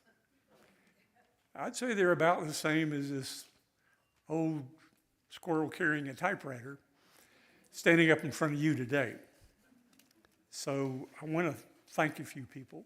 First of all, Clay Stafford and the Killer Nashville for giving all of us writers the opportunity to learn and to be recognized. And secondly, all you wonderful writers out there who didn't enter the Southern Gothic category.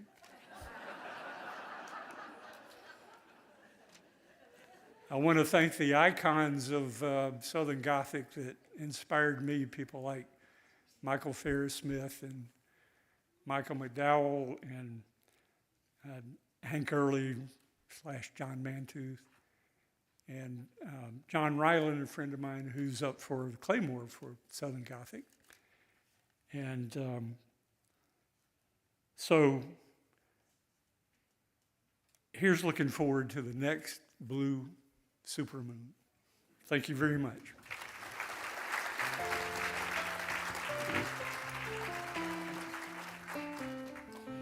Yeah, it probably needs a clarification in case there's any misunderstanding, WB. The judges for all of our awards can select up to 6 finalists, but we do not even necessarily have to award that particular award. So the judges actually, there was not just one entry into Southern Gothic. You just happened to be the one that they liked. How's that?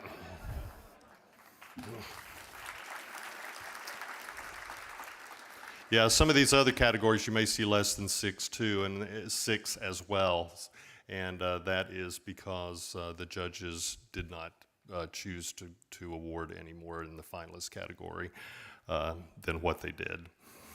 The 2024 Killer Nashville Claymore Award for Best Southern Gothic goes to Ghosts in the Glades, Stacy Andrea.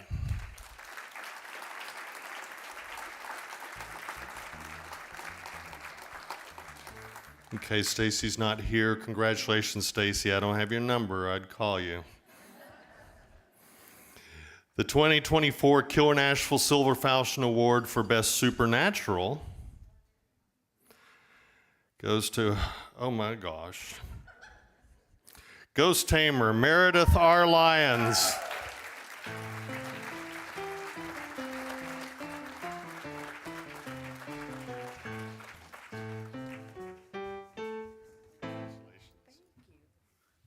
This is really freaking fun. Thanks, guys. Thank you, Clay. I've been up here already, so I won't make you suffer through me again, but the last time I won an award, I forgot to thank my editor, so just in case she's watching, Helga Scheer, thank you so much.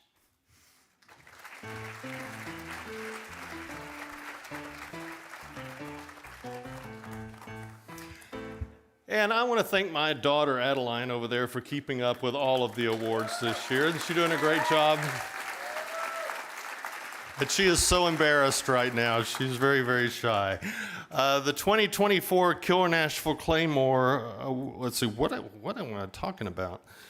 Claymore Award, Best Super, yeah, the 2024 Killer Nashville Claymore Award for Best Supernatural goes to the Destroyer of Many Worlds, Eric Giles.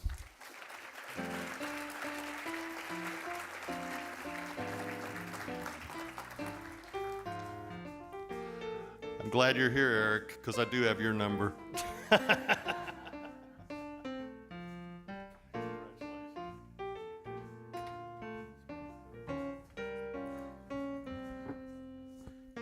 Well, I was just telling my wife that I was just happy to make the finals.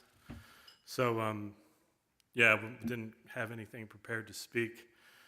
If any of the judges are here, you might remember in chapter 4, my main character almost faints in front of his peers because of the terror, the sheer terror of public speaking. And I've done a lot of public speaking in my day job. I've never had a problem, but then again, I was always prepared. And so not expecting to win, I was not prepared. But seriously though, I just want to thank Teresa the most, my wife. She's put up with me for several years, making a fraction of my old salary while I've been doing this. So half of this is yours, for real. And when I get in advance, half of that will be yours too, if I get in advance. There's been a lot of talk tonight about, like, you know, supernatural and magic and this and that, and I'll tell you, in my book, there's only one math problem in the most highest selling book of all time, and that's the Bible, right? There's one math problem in it, the mystery of 666, which is in the book of Revelation. Okay, I solved that, for real. That's in my novel. I'm a mathematician, so I have a little bit of credibility there. The other thing is, in the book of Corinthians, there's a spiritual gift called the word of knowledge. That's a real phenomenon. It actually works. I've had numerous actual supernatural episodes while writing. Word of knowledge, if any of you are Christians and you need any help boost writing, check that out. So that's all I've got. Thank you.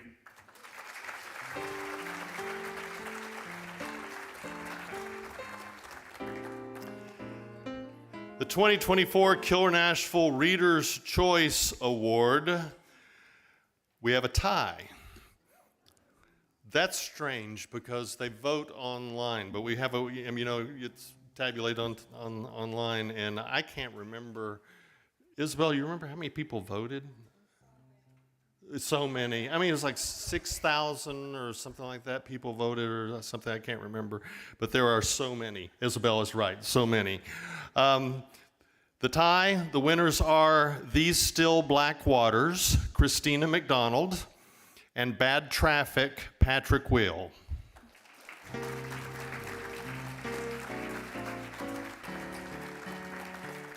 And with all those votes, neither one of them are here tonight. What's going on here?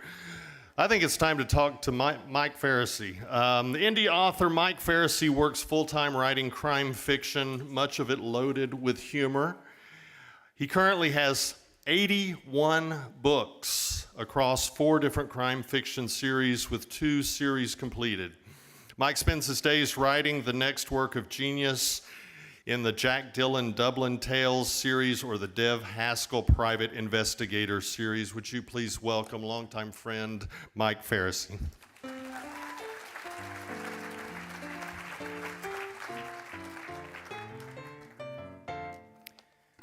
Since things are moving so fast, I've just got a quick 20-minute.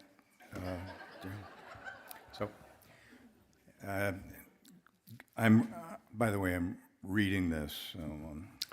Good evening. Just when you thought this was going to be an enjoyable evening, here I am. As mentioned, my name is Mike Fise. I make my living writing fiction. I work at it 7 days a week, writing and marketing, which makes me the most boring guy in town. I write my books for crabby old guys like myself. Amazingly, most of my readers are women. The chief protagonist in my best-selling series is a private investigator named Dev Haskell. He's the guy we all knew in high school, and we wonder whatever became of him. But we know enough not to get too close.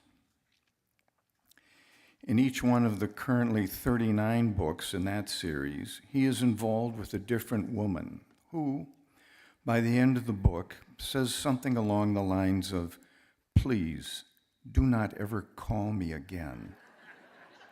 Women love that. And I constantly get emails saying they're so glad he got dumped once again.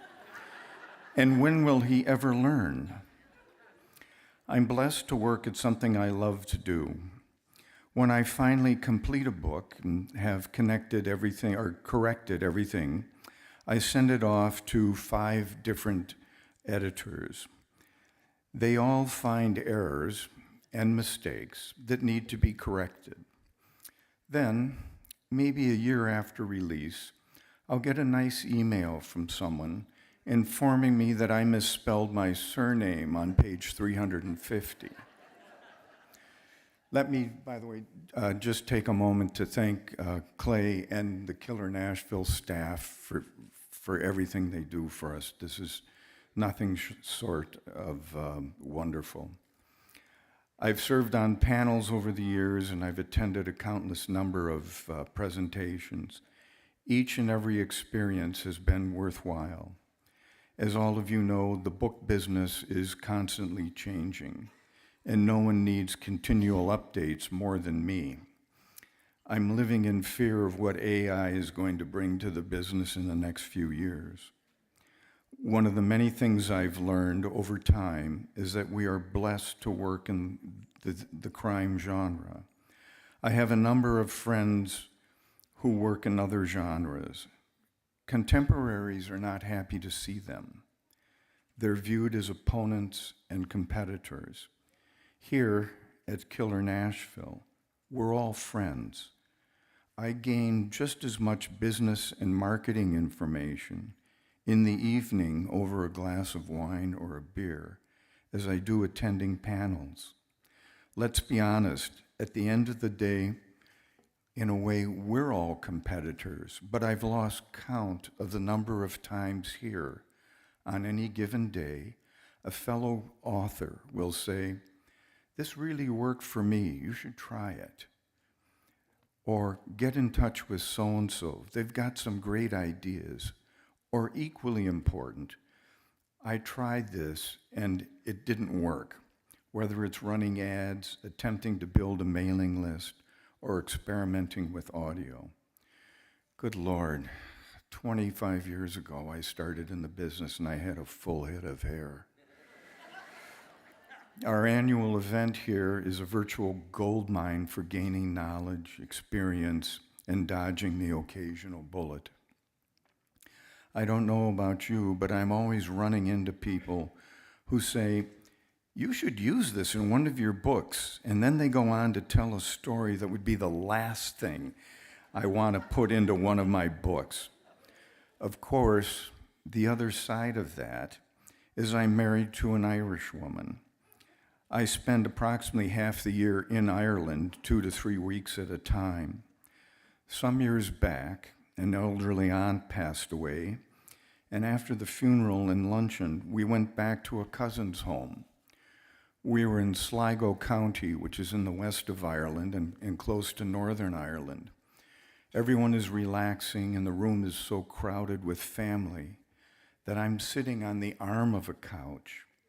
Cousins are telling stories about folks now passed on, and someone says, "Whatever happened to so-and-so?"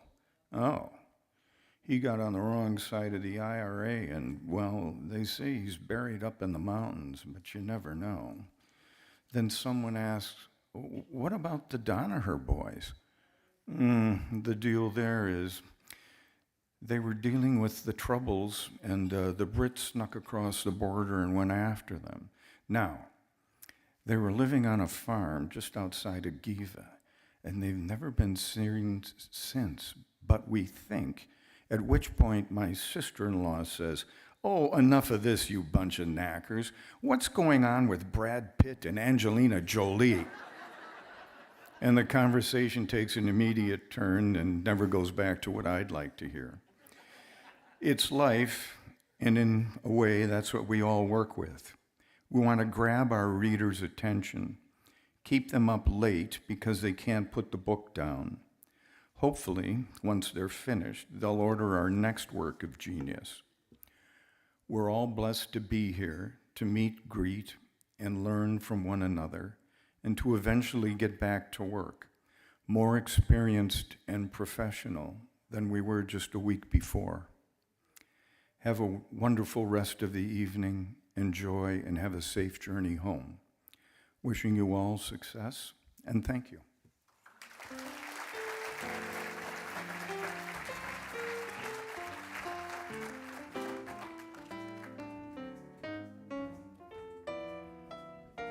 Thanks, Mike.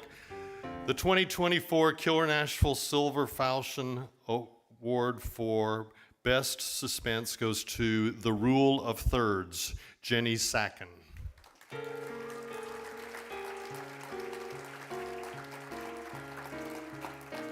I heard someone squeal and then I don't see anybody. So Jenny, congratulations. The 2024 Killer Nashville Claymore Award for Best Suspense for the first 50 unpublished pages goes to The Middle of Nowhere, Brenda Fine.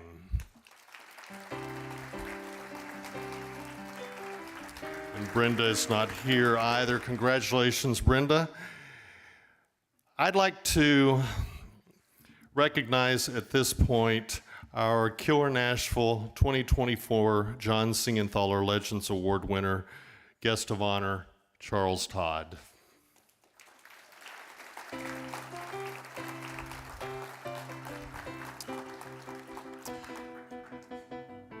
Back over 20 years ago, Charles and I met at Mystery Writers of America, and I have to say I had absolutely no clue what to do on the board or what were my responsibilities what were anything, and I was given basically Charles Todd to guide me along, and the first thing he handed me was Robert's Rules of Order. And I assumed he meant for me to read the thing. But Charles and Caroline, both, as Charles Todd, have done some wonderful things for people over the years, and both of them have such a tremendous and deep heart. John Siegenthaler was a champion for people who wanted to give other people their voice, no matter who they were. And Charles Todd does that through their work and their encouragement. John Siegenthaler felt that the people should work hard and develop a large body of work. Charles Todd has done that. And Charles, I just want to thank you, because everybody in this room keeps thanking me for Killer Nashville, and I really appreciate that. But I do tell you that it's these volunteers and people that are really, really, really doing all this stuff. In 2006, I had an idea for a conference, and I talked to Charles Todd about it, and he said, go for it. So all of you are here tonight partly because somebody encouraged me, which has affected a lot of lives. And for that reason, we're giving him this year the John Siegenthaler Legends Award, Charles Todd.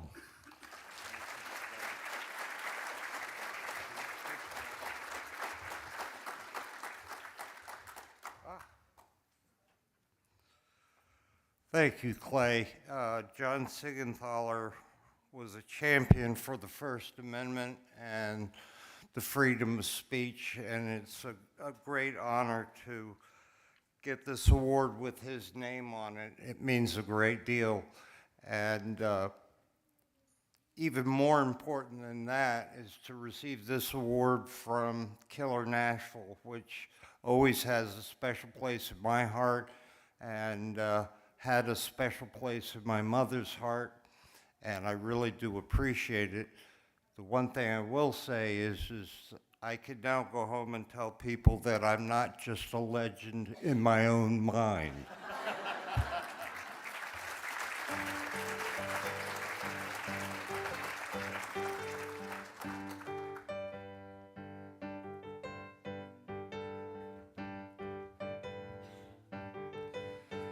The 2024 Killer Nashville Silver Falchion Award for Best Thriller goes to Breaking Apart, Wanda Venters, MD, and Mary Ray, MD.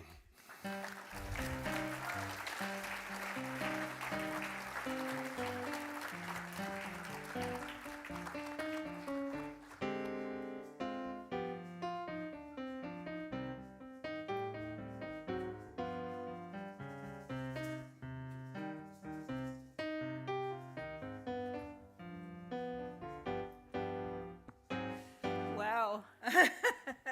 We're going to make everybody's evening really short. We're going to thank our editor and our husbands for accompanying us here. and for winning this award. Yeah, we thought we were the only co-authors up here until Charles Todd came up and talked about his mother. So it can be done. Thank you. Thank you very much.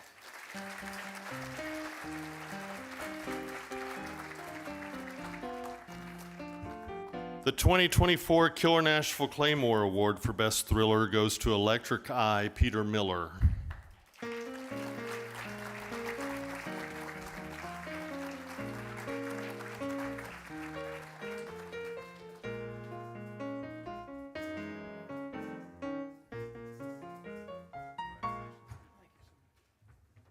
Thank you so much. I'm so grateful for this award. I'm thrilled to be recognized for my work. And just want to give a shout out to my wife, Priscilla, and my family in Virginia and Texas.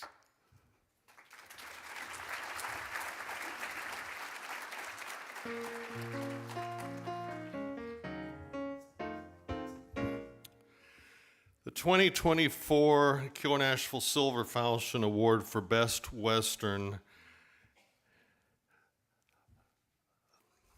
Of all the joints in all the world, this guy has to walk into mine. Reckoning, Baron Bircher.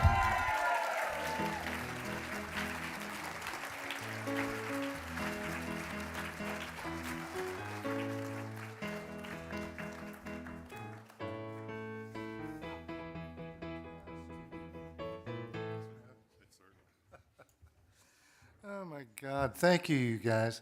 This conference is everything everyone has said it is. It is the tribe, and it is the essence of brotherhood and sisterhood in this great craft we get to practice. I just want to congratulate everybody who's been not only a winner, but a nominee, because what that means is you have been read and you have been appreciated not only by readers in general, but by your colleagues. So thank you very much. This means the world to me.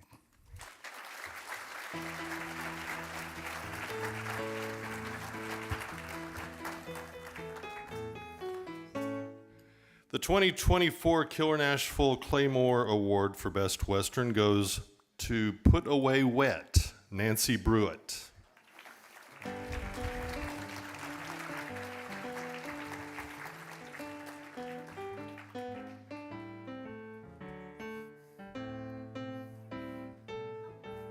She said, I'm coming. Congratulations. Whoops. Thank everybody for being here. It means the world to me. And thank Clay and his wonderful organization. Now, it may look like I'm staggering off the stage as I tripped up, but actually the wings on my feet are going to take me.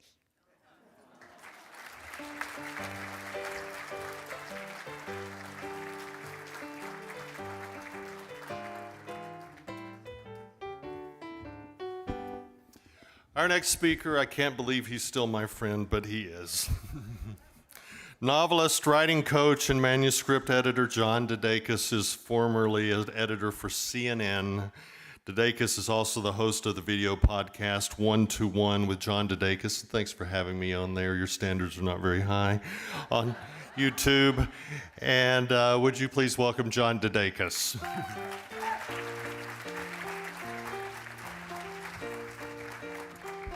Thank you. Clay is going to be the fan guest of honor at BoucherCon next week here in Nashville.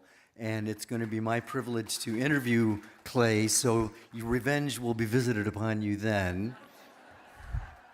I want to immortalize this moment because I don't think I've spoken to this many people since traffic court. Okay. Got that taken care of. I have a suggestion. I want to suggest that as writers, and as people, but also as writers especially, that you move toward the pain. Everyone in this room has experienced pain and loss. You've lost parents, grandparents, pets, jobs, relationships. And many of you know from experience that it's important to mind that pain, to move toward the pain. And I want to give you a couple of quick examples of how I've done that. Not so much by design, but I couldn't not do it. When I was 9 years old, I was on a train going between Chicago and La Crosse, Wisconsin, where I'm from. And I was sitting in the dome car. It was the middle of the night. I was looking down the tracks as the train was hurtling through northern Illinois. And out of nowhere, this car came and crossed right in front of us. We hit it. All this debris comes down on the dome. It's a pretty traumatic experience for a kid. 3 people were killed in the car, including a kid about my age. Fast forward about 40 years, and I've been at CNN. I was a writer, and probably the major plot twist was one of the editors I worked with said, "You'd be a great copy editor."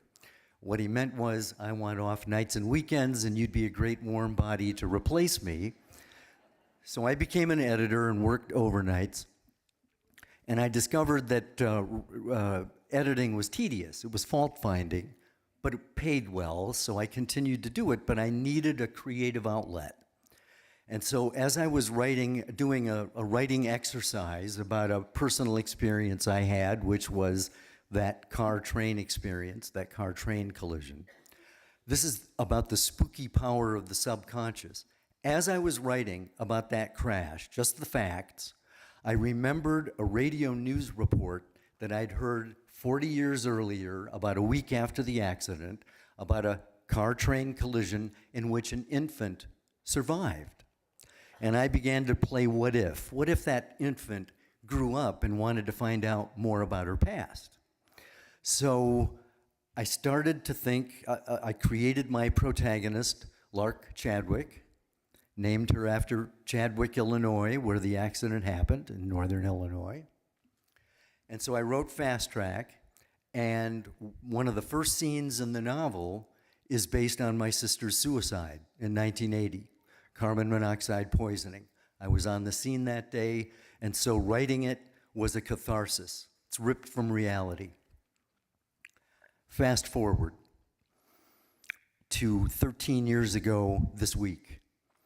My 22-year-old son, Stephen, went missing. He went off the grid. It was totally out of character for him. And he was found dead in my car about a block and a half from our house in D.C., dead of a heroin overdose. So I went through grief counseling.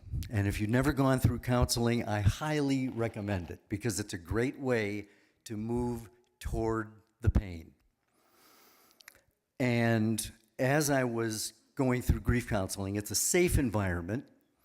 And my grief counselor, it was about 5 months into this 2-year relationship, I said, there's something I really need to tell you. And the only two people I've ever told this to are dead. And she flinched, and I said, that's not why they're dead. So when she relaxed, I told her my secret, and I'm not going to tell you, thank you for asking. But the point I'm making is that when you share something that's deep and it's painful, there's a certain degree of, I don't know, liberation. It was like a burden that had been lifted. So I left grief counseling after 2 years. I wrote my fourth novel, Bullet in the Chamber, which basically takes the collateral damage surrounding Stephen's disappearance and death, and I poured that in as a subplot for the book. It was a catharsis. It was therapeutic.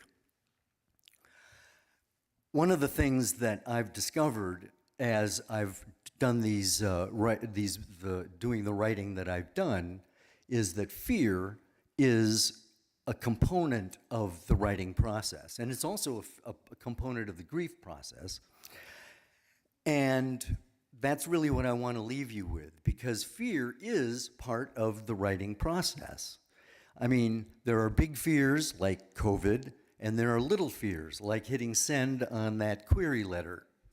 But the interesting thing is, fear exaggerates, and it shouts at you that you suck as a writer and you have no business doing this, and it's almost as if you fear the consequences are going to be more catastrophic than you can ever imagine. And of course, the reality isn't that way, but fear is illogical.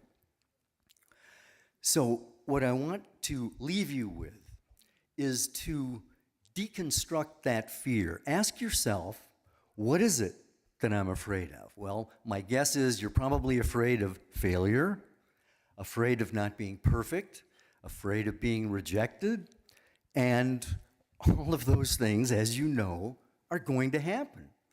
But it's not going to be nearly as bad as you think. And the point, though, is that courage, I define as fear in action. Sort of like the guys who stormed the beach of Normandy on D-Day. Were they afraid? They were terrified, but they went forward anyway. The point I'm making is that courage isn't, it comes as a byproduct of going forward. So when you're terrified of being rejected, I want you to think in terms of going forward anyway, harnessing the fear. Because then when you hit send and the agent didn't puke and run away, there's a good chance that you'll have the courage to do it again and again. The byproduct is confidence. So the point I want to leave you with then is ask yourself as you go and sit at your computer the next time, what is it that I'm afraid of? If it's fear or failure or whatever. Why am I afraid? What is it that I'm really afraid of that's going to happen? And then finally, what am I going to do about that fear? It's just a suggestion. Thank you.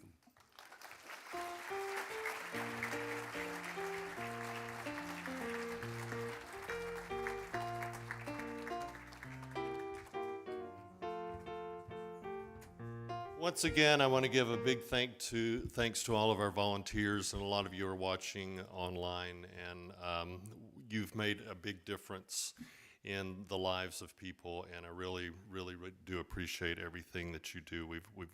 We couldn't do it without you. I also want to thank all of the team members at American Blackguard and Clay Stafford Company. I'd like to invite Maddie Chirakos and Kylie Ludwig and Isabel Canning to come up for just a moment. Maddie Chirakos coordinated all the silver falchions, as I mentioned before. Kylie Ludwig is working with the Claymores, and she juggled all of those, and is also working on an outreach program for reaching out to agents to take our top 20s from the slush pile and move them a little closer and see if we could get some more agents to recommend that are not here. And then also Isabel Canning, who thinks always ahead of me. I've told this story before, but if you haven't heard this story, it's not unusual for me to wake up. I get a wonderful idea. I get all my wonderful ideas like 2 o'clock in the morning. And I wake up in the morning and I email Isabel and I say, why don't we do this? And it comes back almost immediately, already done it. And it's really freaky that someone you work with can read your mind like that consistently over and over and over. So I thank the three of them for all that they do and all that they've done to organize this.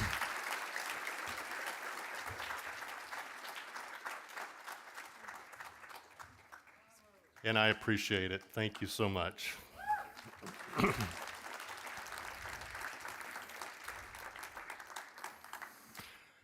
Okay, I've told you that I do not. Isabel, where's your email? I do not know the winners of the. They know. I don't. You don't worry. We do know. But I've said before, I don't know because I can't keep a straight poker face when I talk to people, and I'm like, you won, and so they purposely don't tell me. So the 2024 Killer Nashville Silver Falchion Award, second runner-up for the best book of 2023 goes to D.L. Mitchell with Trust the Terrier, a Coral Shores veterinary mystery. Is D.L. here? I thought D.L. was here. Oh, there you go.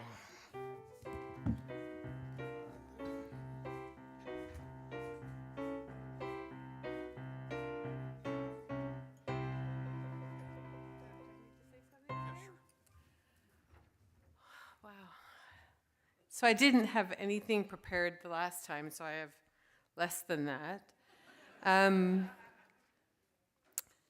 Coming to conferences like this has meant everything to me. I found my people. I am always amazed at the generosity of fellow writers. Everyone pays it forward, and I thank you all for that. And I'm excited to get to my laptop sometime in the next day or two. It's been a few months where I haven't written, and being here has been the motivation to get the next words down. So thank you, everyone. Thanks, guys.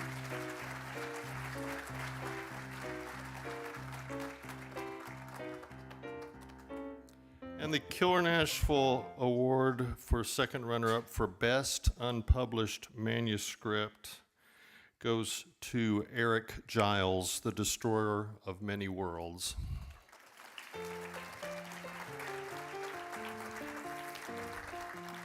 She's taking half of this one too, buddy.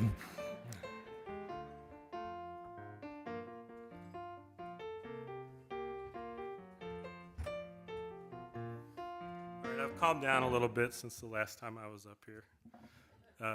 Just thanks everybody. Thanks Clay and all the folks who make this thing happen.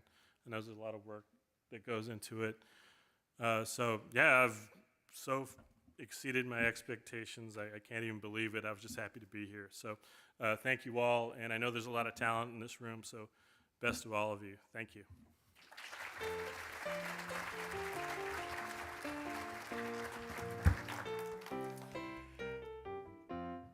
The first runner-up for the best book of 2023 for the Silver Falchion Award goes to Kelly Oliver with Arsenic and Ascot, a Fiona Figg and Kitty Lane mystery.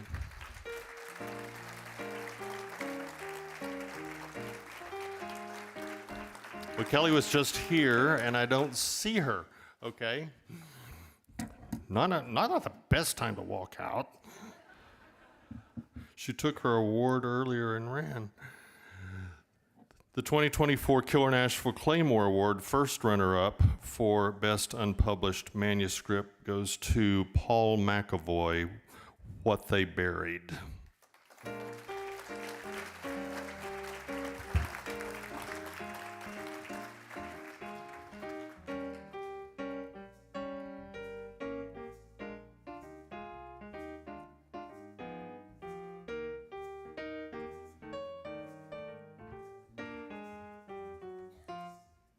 Thank you all again.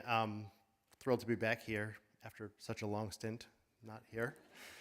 Two things I'm glad I came back for. I didn't get a chance to thank my local chapter of Mystery Writers of America. I'm in the New York chapter, and they are fantastic. So if anybody here is from the New York chapter or Northeast, let me know. I'd love to connect.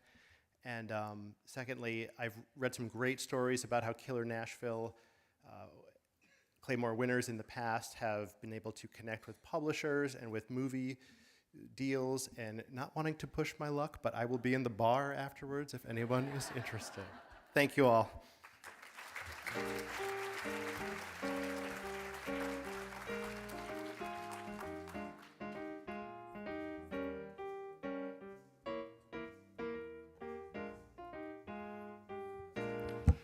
I felt we needed a bigger award for the best book of 2023. So this is an individual, one-of-a-kind, glass-blown trophy for the best Silver Falchion Award for best book of 2023. We will never hear the end of this. Our Meredith, our Lyons.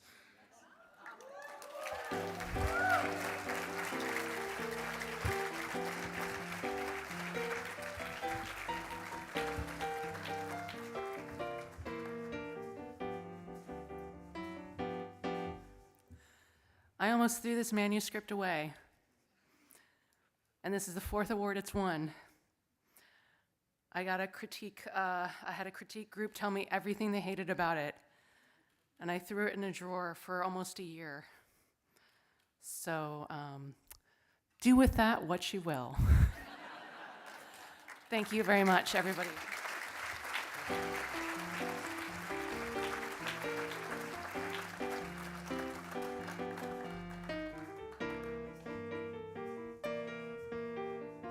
As I say every year, good luck getting this thing on the plane. This is a handmade award with wood from here in Tennessee, and it's the Claymore Award with a Claymore dagger on the top, and the 2024 Killer Nashville Claymore Award for Best Unpublished. First 50 pages goes to Christopher Boswell, The Aviacs.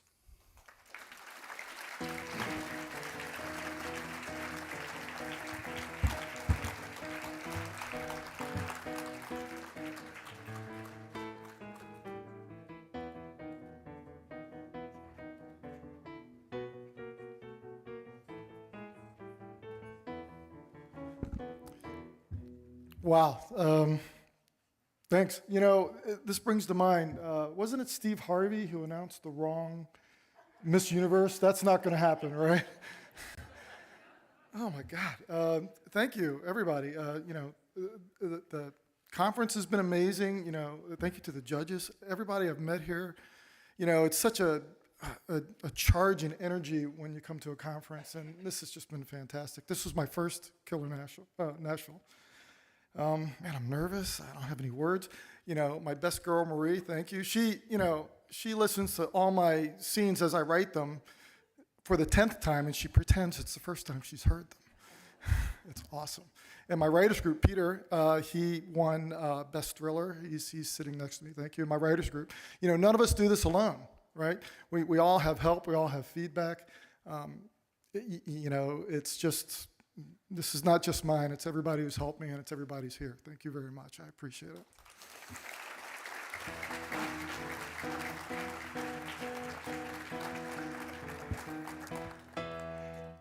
And it is 10:08. The target was 10 o'clock, and so we almost made it. May I ask the guests of honor to come back up here one last time, please? I want to thank them again and give them a Killer Nashville welcome.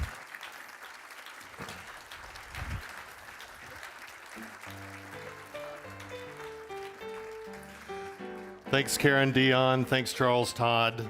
And thank you, Rebecca Zanetti, for being, go ahead and present their guitars to them.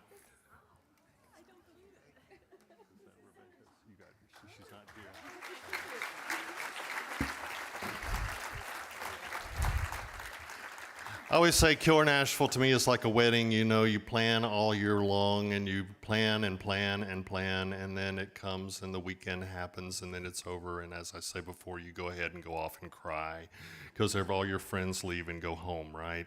So this is probably my adieu to you. I'll see you again tomorrow, but as a general rule, be safe, my friends, and thank you so much for everything you give to me by showing up here every year. Thank you, and good night.